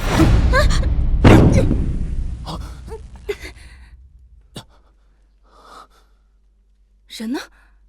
没想到还是个练家子。徐大人，你快劝劝我家小姐赶快撤回桃源县，不然就来不及了。撤？人家是骑兵，咱们2条腿能跑得过人家4条腿吗？那怎么办？我家小姐可千万不能被抓住，不然会天下大乱。抓我娘子，问过我了吗？徐大人有办法。北蛮骑兵骁勇善战，若是他们发起冲锋，可不是什么8、9K 双极棍能挡得住的。若小姐不愿抛下医馆众人撤离，那小七只有冒死杀出重围，去请边军来救了。也只有这样了。站住！别做无用功了。去请我大武边军救援，怎能是无用功？要是大武边军真能前来相救的话，那北蛮骑兵就不会破境而入了。你什么意思？本官的意思是，这800北蛮骑兵就是官军故意放进来的。胡说！我大武边军怎可能引狼入室？唉，怪不得娘子与陛下是闺蜜，果然是近朱者赤，近朱者蠢呐！你再说一遍！前几天遇见那些北蛮杀手，还可以解释为他们偷偷潜入，边军不曾发现。可现在进来的是800骑兵啊！边军除非耳聋眼瞎，否则不可能发现不了。对啊，若是边军发现，肯定要激战一场，不可能让他们入我大武境内100余里。难道边军想造反？不怕不怕，只要有本官在，天王老子也动不了我娘子。哎，叶小七，你做什么？陛下，对不住了。燕小七，你也要造反吗？北蛮骑兵入境，边军可能通敌，为了陛下的安危，我只能出此下策。那你也不能对陛下出手啊，这可是诛九族的大罪。为了陛下的安危，什么都可以。可徐大人说了，只要有他在，天王老子来了都动不了陛下。他不过一个7品县令，靠着一些法器罢了。可单靠这些法器挡不住北蛮骑兵，末将岂能把陛下的安危交到他的手上？拿着。柳大人，走不走？徐大人，对不住啊！你要是被北蛮骑兵杀了，可千万别怪我，你别找我啊！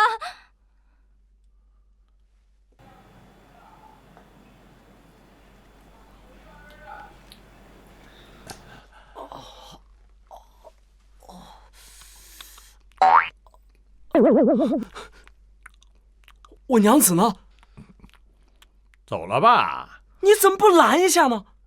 哎，许大人的娘子，老朽怎么敢拦着呢？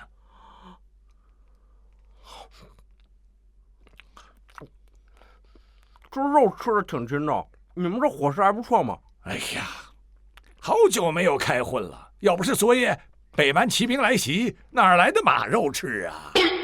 哦，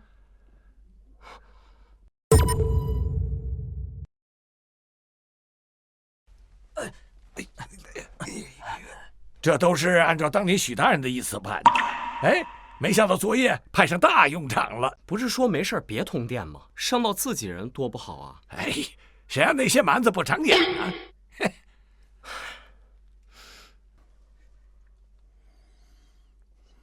你是说有雷公电母相助，所以你才没有得手？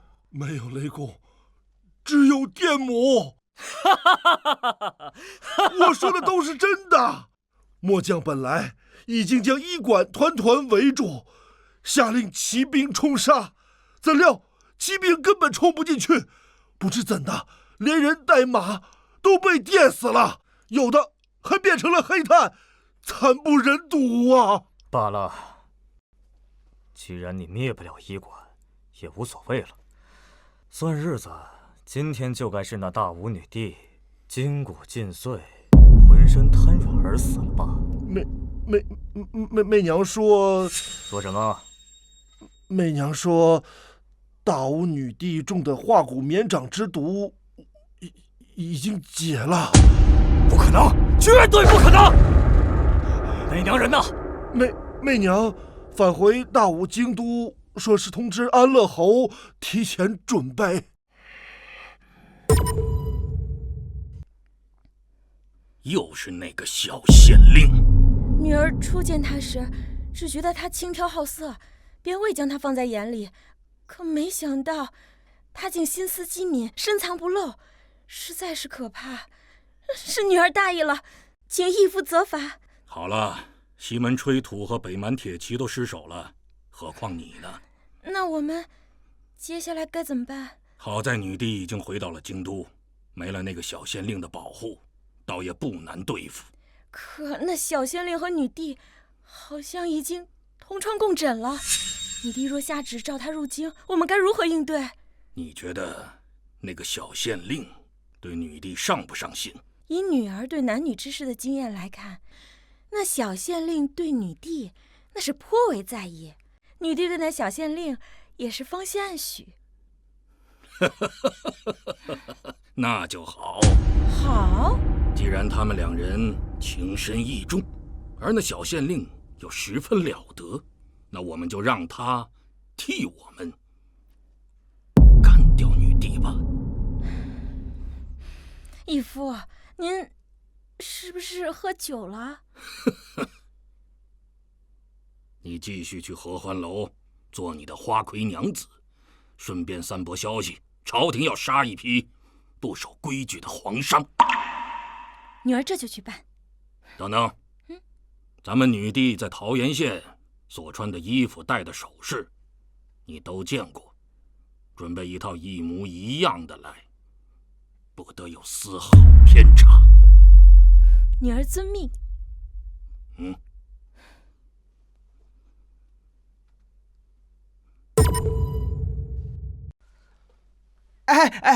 打扰诸位雅兴了，在下想向诸位打听点事儿。你是？哦，在下是桃源县来京做生意的客商，想向诸位打听一下，这位姓安的皇商长这样，见过吗？啊，没有。再看看，没见过。整个京都都打听遍了，还找不到，难不成人间蒸发了？瞧你这模样，是这姓安的皇商欠你银子了？是，他欠我们家少爷500两银子呢。巧了，最近朝廷正在严惩这些无良的皇商，有可能你这朋友已经没了。啊！我去菜市口看看。午时已过，你那朋友估计早就没了。哎呦！道听途说，本官的娘子又不会行坑蒙拐骗之事，怎会被砍？再说了，她和陛下可是闺中密友啊！哎呦，大人呐，陛下杀伐决断，别说是闺中密友，就是同祖同源，那陛下也杀过不少啊。这些事本官都知道，那都是些以下犯上、贪腐害民之人，该死！但是本官的娘子对陛下如此恭敬，不会的，不会的啊！大人呐，你大人，县衙门外有个自称媚娘的姑娘想见您。啊，她还敢来呀？让她进。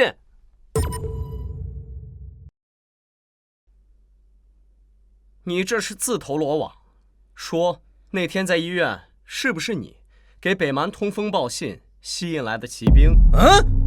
来，哎，许大人，这是明珠顾问啊。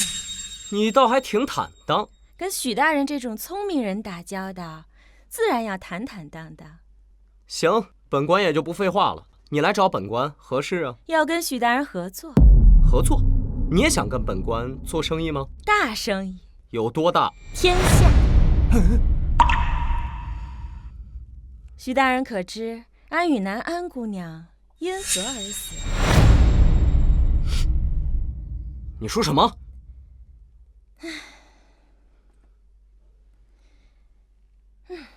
安姑娘对许大人情深意重，回到京都就面见大武女帝，举荐许大人之才。然后呢？大武女帝刚愎自用，猜忌多疑。她觉得安姑娘作为皇商，竟与你这多年不向朝廷上缴赋税的贪官成婚，一怒之下，怎样？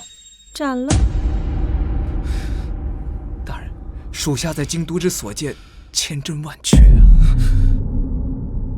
大人，不会的。大人，大人，不好了！宫里的公公来了。人在哪儿？县衙门前，请大人前去接旨。哎，大人！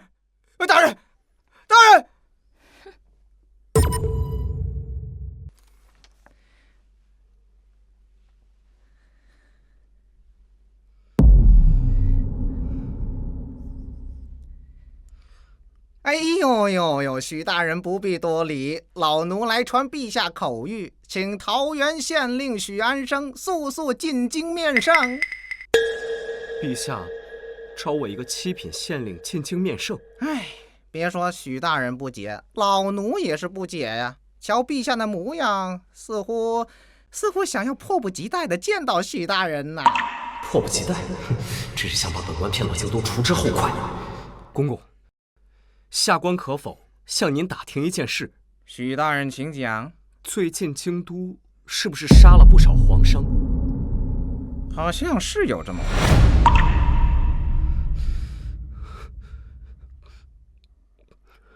那本官暂时去不了京都了。许大人，这可是陛下的口谕，你要不去，那可是抗旨啊！哎呀，抗旨！大人，那本官就抗一个试试了，看看女帝能拿本官怎么样。哎呀，你这是造反呐！我家大人今天中午没睡好。许大人就是反了。你是何人？我是许大人的战略合作伙伴。对，战略合作伙伴。哎呦！来人，将许安生这叛贼拿下！是。特种大队何在？你干他！陛下，你要为老奴做主啊！什么？那狗官他当真反了？是反了，他还说什么？还说要杀入金銮殿，把陛下您拉下皇位，挫骨扬灰呀！放肆！陛下息怒，此事有蹊跷。还能有什么蹊跷？他这些年拒缴税银，兴办什么学堂职校，还组建特种部队，不就是为了这一天吗？没错，那夜北蛮骑兵入境围困陛下，末将就觉得蹊跷。边军到底是受了谁的指使，故意放北蛮骑兵入境？之后呢？你的调查如何？回陛下，末将暗中调查，边军统领这些年与许安生来往密切。朕就知道，怪不得他那日要带朕去医院，原来是想借北蛮的手除掉朕。可许大人根本不知道您的身份。或许他是故意不知道。够了，朕亲自去问清楚。陛下不可以身犯险。你给我让开！小七。又惹陛下不悦了。陛下，臣有要事请奏。讲。云州府传来消息，桃源县县令许安生起兵造反了。派5个人进城，就想擒了云州知府，许大人未免也太自信了吧？这叫斩首战术，你懂个嘚儿啊！懂个什么？嘚儿。嘚儿。站住！站住！抓住他们！站住！不要乱跑了！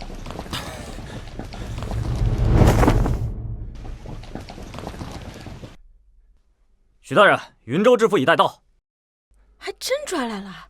许大人，您这是何故啊？知府大人多年未见，还是如此富态。别杀我，别杀我！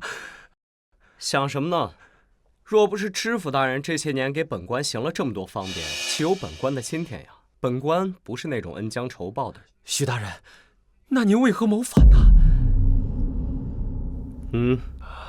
冲冠一怒为红颜，敢教日月换新天啊！就这。本官是个俗人，只想赚些银子，老婆孩子热炕头。可如今银子有了，老婆却被人给杀了。你说这仇，本官该不该报？该报，该报。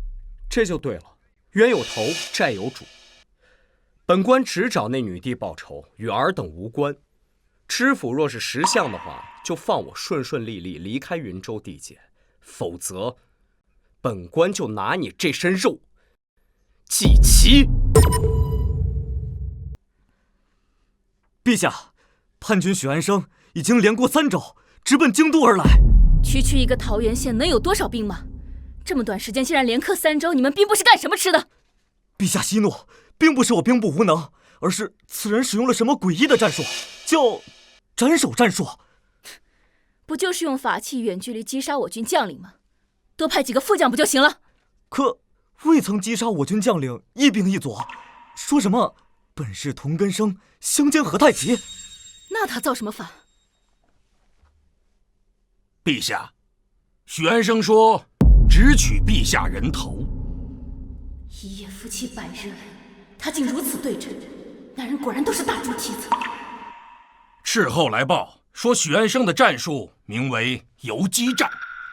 侯爷，什么为游击战？就是敌进我退，敌驻我扰，敌疲我打，敌退我追。哦，难怪我大军一直找不到他的影子。那是因为我大武并无骑兵。为保陛下安危，如今之计，只能请北蛮太子完颜望率北蛮骑兵前来相助。你说什么？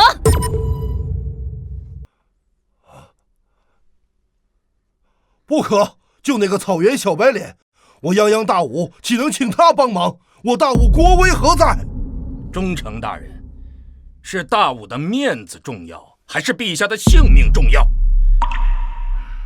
诸位饱读圣贤书，都知道忠君爱国，可知圣贤为何把忠君放在第一位？因为有君才有国。如今许安生作乱，陛下危在旦夕。我等若是为了一些虚名，置陛下安危于不顾，他日史书有载，你我必遭千古骂名。安乐侯所言不无道理，为了陛下安危，也顾不上什么天朝大国的颜面了。只是现在请那个草原小白脸帮忙，恐怕为时已晚了。本侯已与完颜望接洽。侯爷倒是未雨绸缪啊！替陛下分忧，乃是微臣的本分，理应未雨绸缪，有备无患。说吧，这次北蛮又想要多少银子？分文不要。分文不要？那他总有所图吧？完颜望说，只要陛下答应他一件事，他马上率精锐士兵驻守京都。何事？完颜望只有一个要求，那就是请陛下下嫁。大胆！李纯，你是想把朕卖了，好坐拥这大武江山吗？陛下言重了，臣只是想救陛下性命，否则许安生叛军潜入城中，陛下何来平安？朕宁可死在许安生的手中，也不会嫁到北蛮去。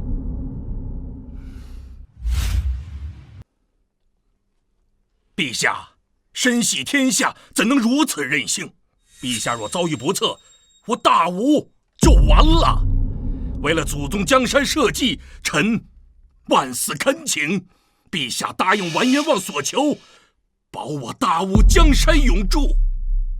李纯，你是在威胁朕吗？臣不敢，臣再祈陛下答应完颜望所求，保我大武江山。来人，将安乐侯李纯拖出殿去，杖毙。臣等愿随安乐侯受罚。臣等愿随安乐侯受罚。陛下，安乐侯忠心可嘉，一切为了陛下的安危着想。陛下若是因此事杖毙安乐侯，臣等不服啊！臣等不服。陛下，虽然臣与安乐侯一向不和，但安乐侯之言也句句在理，陛下理应纳谏，否则他日史书，臣等只能秉笔直言。好啊，一个个都来逼朕是吗？燕小七，把他们统统给我拉下去！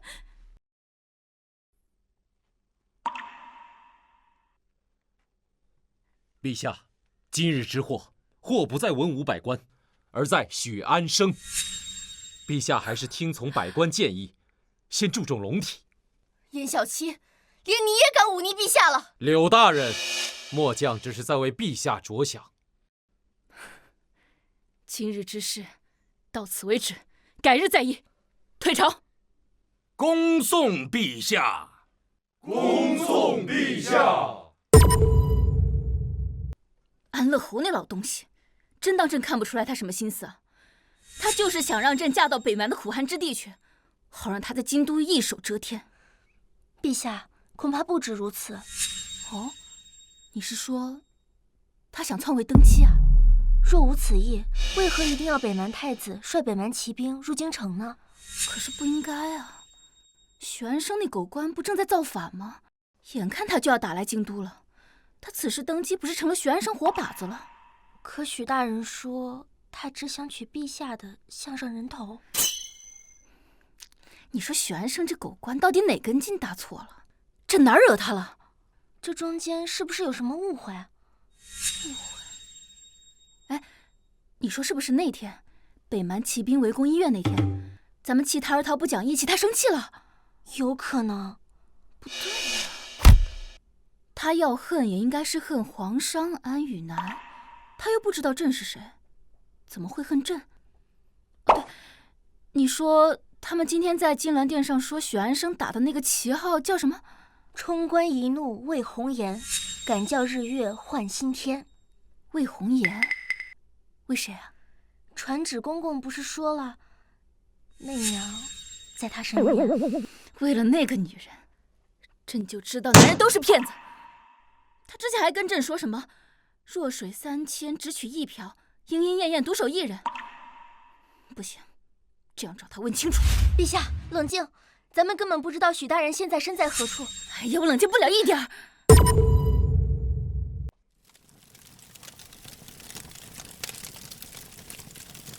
许大人，这京都守备不比其他各州，大人准备如何行事？老样子，扮作商人混入城中，等到夜里直取皇宫。听说北蛮太子完颜望不日就要入京都，女帝必然率领文武百官前去金銮殿。我认识禁军统领，到时候混入皇宫内，大人持法器远距离击杀。最好能生擒，本官可不想让他死得这么痛快，折磨他个99、81天，再将他在本官娘子画像前凌迟处死，以告慰本官娘娘子的在天之灵。看来许大人真是情深意重啊。不过这生擒女帝恐怕有些难度吧？就算成功了，大人在这皇宫之中又该如何全身而退呢？确实得好好考虑一下。时间不早了，先睡吧，等进城再说。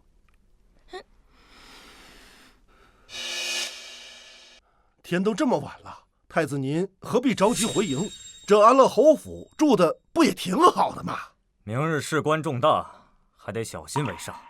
太子，安乐侯刚说，他若登基当上了大武的新皇帝，每年给咱们增加500万的岁币，这事儿可信吗？哼，安乐侯狡诈，此事听听就得了。那咱们大老远来一次京都，岂不是一点油水都没捞着吗？这大武女帝一死，大武朝局必定动乱，到时候我们借机南下，拿下大武江山，这岂不是最大的优势？对呀，还是太子高瞻远瞩，属下惭愧。只可惜这大武女帝，本王还没睡她一睡，就要香消玉殒了。谁？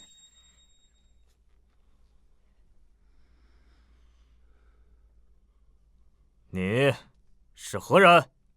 桃园县令许安生。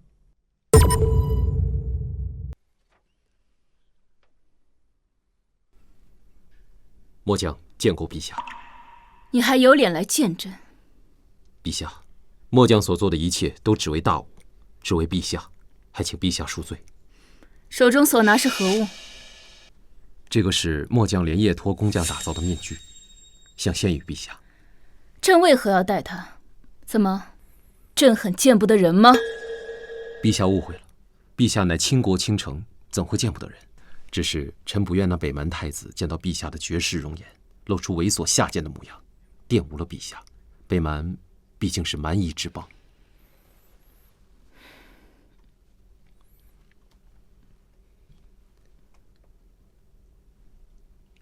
好，随朕上朝吧。金銮殿有禁军护卫，末将得出城去京都军大营，盯着北蛮骑兵。也是，那我们走吧。陛下且慢，北蛮太子来访，臣建议准备些许礼物，以彰显我大武礼数。有道理，去吧。是。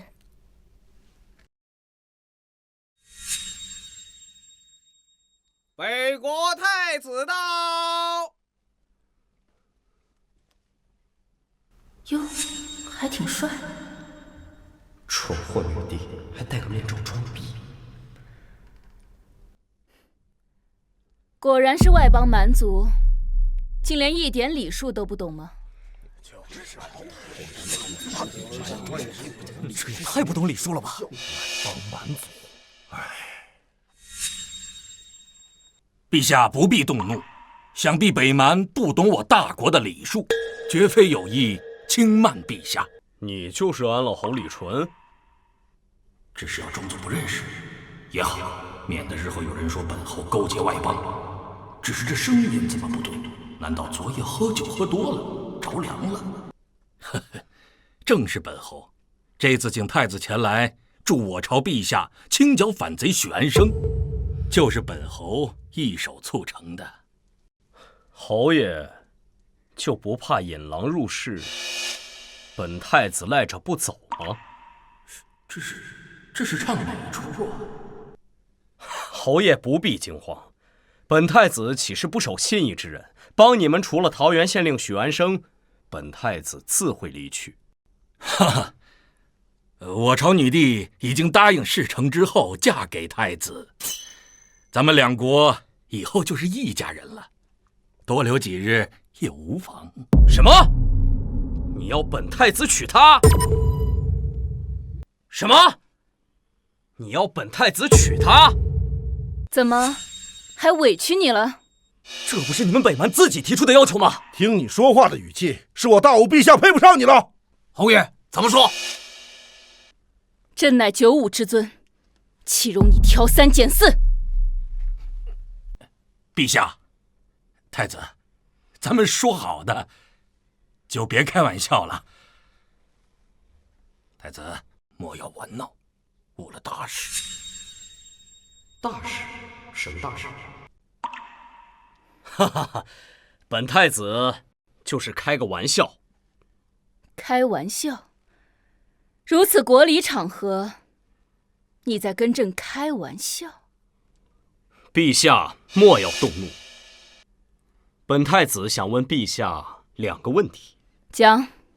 敢问陛下，前几日可曾杀死一匹黄商？太子，朝堂之上，我们要说正事。闭嘴！本太子什么身份？大武陛下什么身份？我们2个谈话，岂容你一个侯爷在这里唧唧歪歪？你，陛下，是与不是？此乃我大武朝事，为何要向你解释？那就是是了。看来朕杀的没错，那些皇商果然跟你们北蛮有勾结。这些年，没少向你们北蛮倒卖军械物资吧？陛下是否杀了自己的闺中密友？陛下有闺中密友？陛下不会把柳大人给杀了吧？什么时候的事儿？你在说什么？朕听不懂。敢做不敢当！你不仅是个蠢货，你还是个怂蛋！大胆！动手！救驾！救驾！快救驾！别动！北蛮贼子，赶快放了陛下！我大武好心与你结盟，竟如此背信弃义，也不怕天下人耻笑！王延旺，我劝你赶紧放了陛下，要不然我让你知道什么叫做玉石俱焚！弓箭手准备！放开朕！侯爷，此事你作何解释？陛下要是有什么3长2短，安乐侯你可吃罪不起！本御史要参你个通敌卖国之罪！一群蠢货！那人根本不是北蛮太子，那是反贼，桃园县令许安生。什么？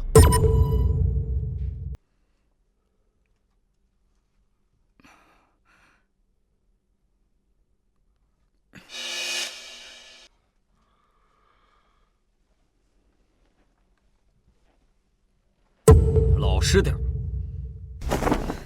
你要做什么？朕警告你，休得无礼！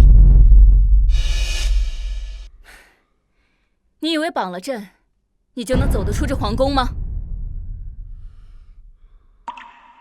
好，朕向你保证，只要你今日放了朕，朕保你出这皇宫，并且他日若能在战场上相见，堂堂正正的。你居然在朕的龙椅上摆灵位！血战，血偿。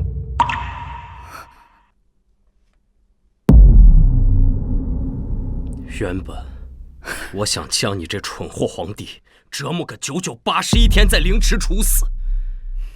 现在我改变主意了，带着你实在太麻烦了，也实在太不人道了。今天我就在这里给你个痛快！你这蠢货皇帝还真是名不虚传啊，到死你还笑得出来？你不是完颜王，不过这身装扮还是挺像。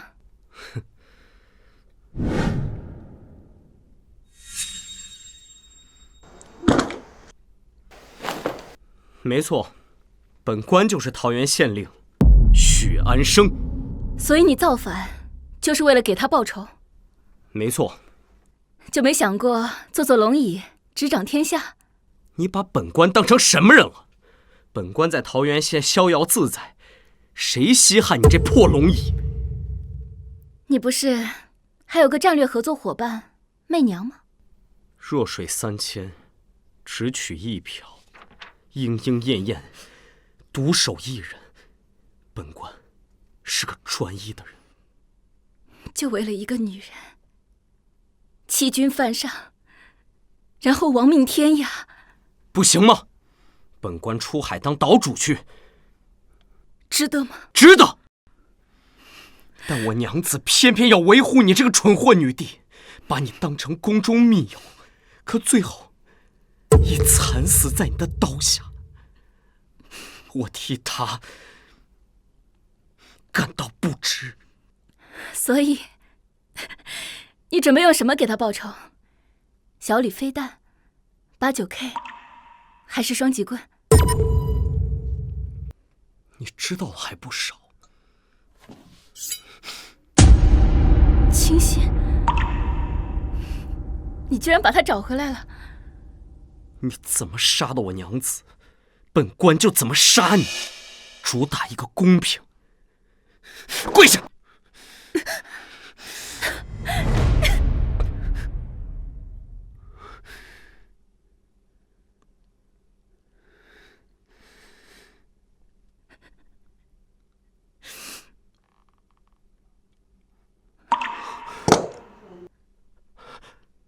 娘子，你没死啊！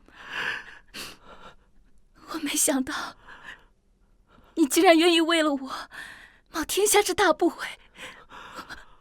没死啊！我靠，真的，娘子，你真的没死啊！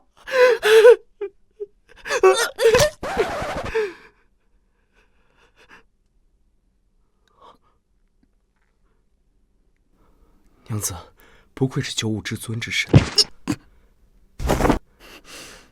你这是替女帝出嫁啊？要不然你为何穿着女帝的衣服去见完颜王？难不成是他胁迫你？为夫跟你说，这样的塑料姐妹花交不得。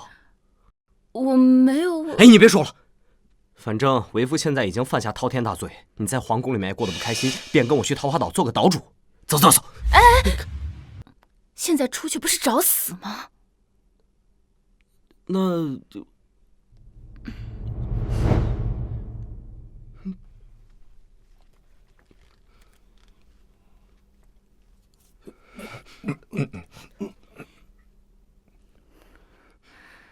夫君，想你。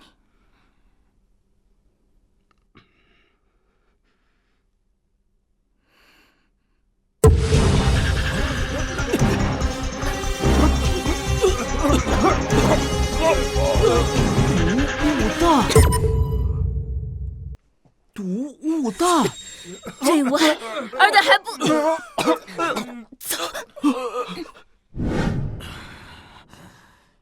许安生的双截棍果然了得，本王穿了一身铁盔，竟然也抵挡不了。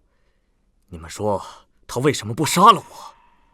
因为他刚刚冒充了你，掳走了女帝。哼，那不正合侯爷的心意？还需北蛮铁骑在城外牵制京都军。巴尔图，城外就交给你了。是。那太子您？本王咽不下这口气，要将那许安生挫骨扬灰。陛下，您可算回来了，急死我了！你叫我陛下？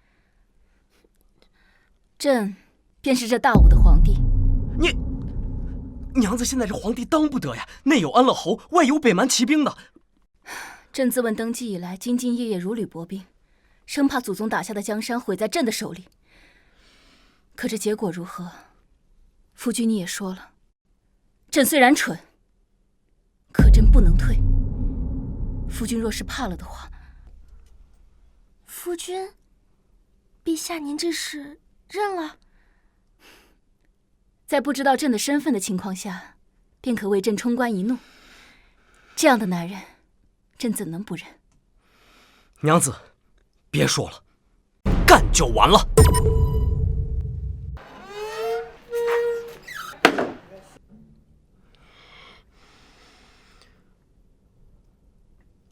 大内禁军已被安乐侯控制，特种部队也全军覆没，咱们现在孤立无援啊！要想活命，保全江山社稷，只能等京都军前来救驾。可这城外还有北蛮的精锐铁骑1万人，北蛮铁骑马弯不可破，京都军怕是很难冲进宫中救驾。对，只能赌一把了。赌什么？赌本官与我们家那冤种师爷会不会有心电感应？啊，这人在面临生死存亡的时候，都会爆发出惊人的潜能。现在就是最危险的时候，退战退缩必死无疑，奋起反抗才有一线生机。别的不说了，就一句话，爷们儿要战斗！战斗！你礼貌吗？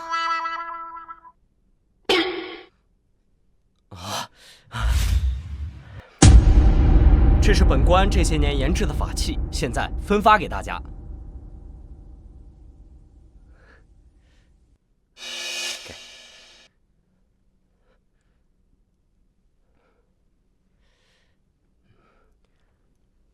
还有特种作战服，大家都换上。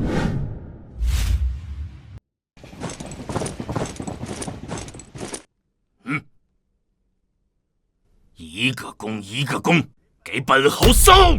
是。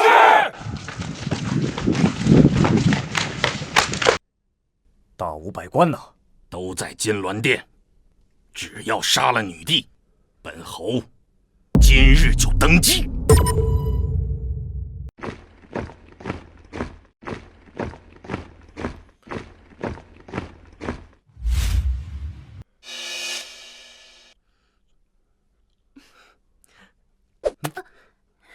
本官现在要将毕生所学倾囊相授给各位，能不能学到，能学到多少，就听天由命了。有没有信心？有！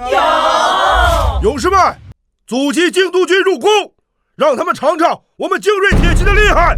事成之后，人人有银子，人人有女人。好，好，好！开拔，出发！定点射击。发射！好，非常好。移动射击，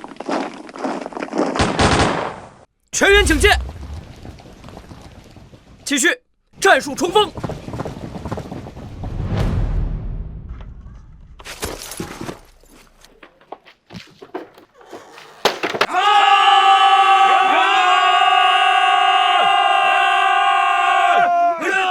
无论何人，格杀勿论。这里一定要把手抱好。警戒！隐蔽！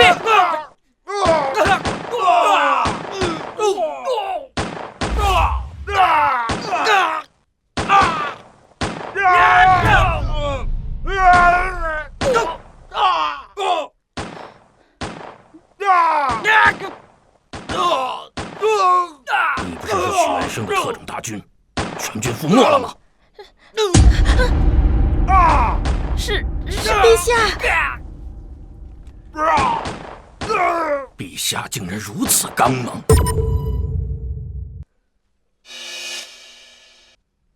站住！慢慢转过身来。安乐侯，你输了，还顺手逮了个北蛮太子，这波不亏。卓本王，你敢吗？区区一个蛮夷小族的太子，也在这里口出狂言，信不信朕一枪崩了你？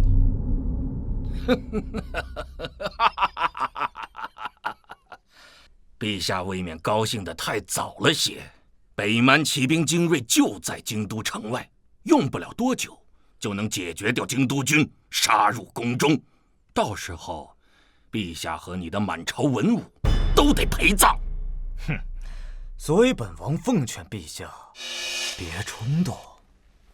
李纯，你身为我大武国的安乐侯，不思为国为民，却勾结着外邦蛮夷，你还有廉耻之心吗？为国为民，自从你这个女帝登基以来，国库空虚，军备不足，何谈为国为民？谁说国库空虚了？本官在桃源县为我娘子攒够了彩礼，不仅能够填满国库，还有结余，灭了你北蛮足够了。看见了吗？朕的男人就是这么霸气。哼，大言不惭，想灭我北国，你哪里来的自信？我北国骑兵现在就在城外，等下杀进宫来，让你看看我们北国骑兵的气势。太子，太子，不会吧？京都君好歹也算精锐啊！陛下，怎么办？女帝，本侯劝你最好识相点儿。现在跪下求饶，当北蛮太子的狗，或许还能给你留条活路。太子，完了，全完了！什么完了？1万精骑兵，全完了！不可能，绝对不可能！我北国骑兵万万不可敌！来了个妖怪呀！什么妖怪？你是不是被他吓傻了？巨大的战车，铁的，还能发射暗器，还能喷火，战马根本冲不动他呀！不可能！不愧是本官的师爷啊！这也是你的法器吗？之后都是娘子的了。他们刚刚说的那个是战车吗？七甲单兵之王，北蛮的骑兵在他面前连爬虫都算不上。日后娘子若是想统一北蛮，弹指间即可让他们灰飞烟灭。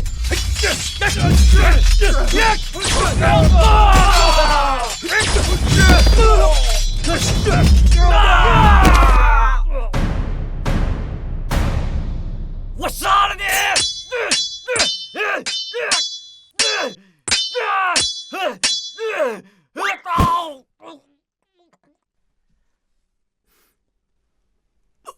傻逼！桃园第1机甲大队前来报道。李纯，你是束手就擒，还是朕现在就送你归西呀？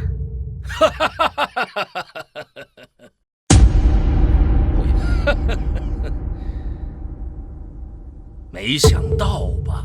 你居然偷我的秘密武器！小七，你个叛徒！我本来就是侯爷的人，何来叛徒这一说？小李飞弹，本侯也有。去死吧！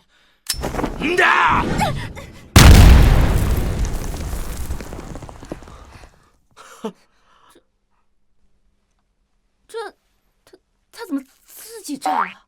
有没有种可能，他偷走了那个叫半发式地雷，一拉就炸？我们才刚研究出来的新品就被他给偷走了，这运气也是真好啊！走吧，陪朕上朝。陛下起驾。走。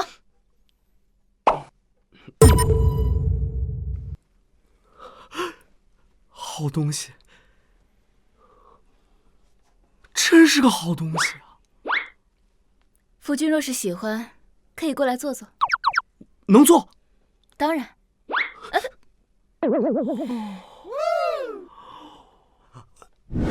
诸位，如今安乐侯已死，北蛮太子已封，这一切都是我夫君桃园县令许安生的功劳。陛下得福如此，是陛下之幸，是大武之幸啊！是大武之幸。诸位不必多礼，抬举了，抬举了。朕决定，从今以后，朕与夫君共坐龙椅，共治天下。不用不用，本官这龙椅不太舒服，本官还喜欢做县令。做县令啊，舒坦。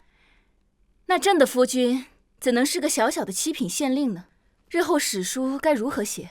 说朕饥不择食？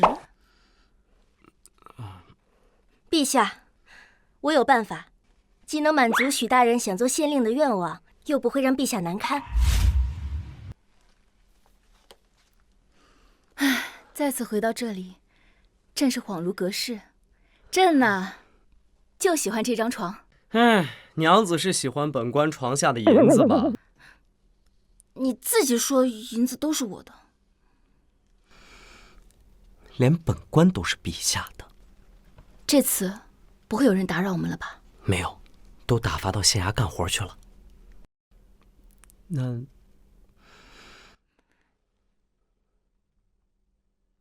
陛下，许大人，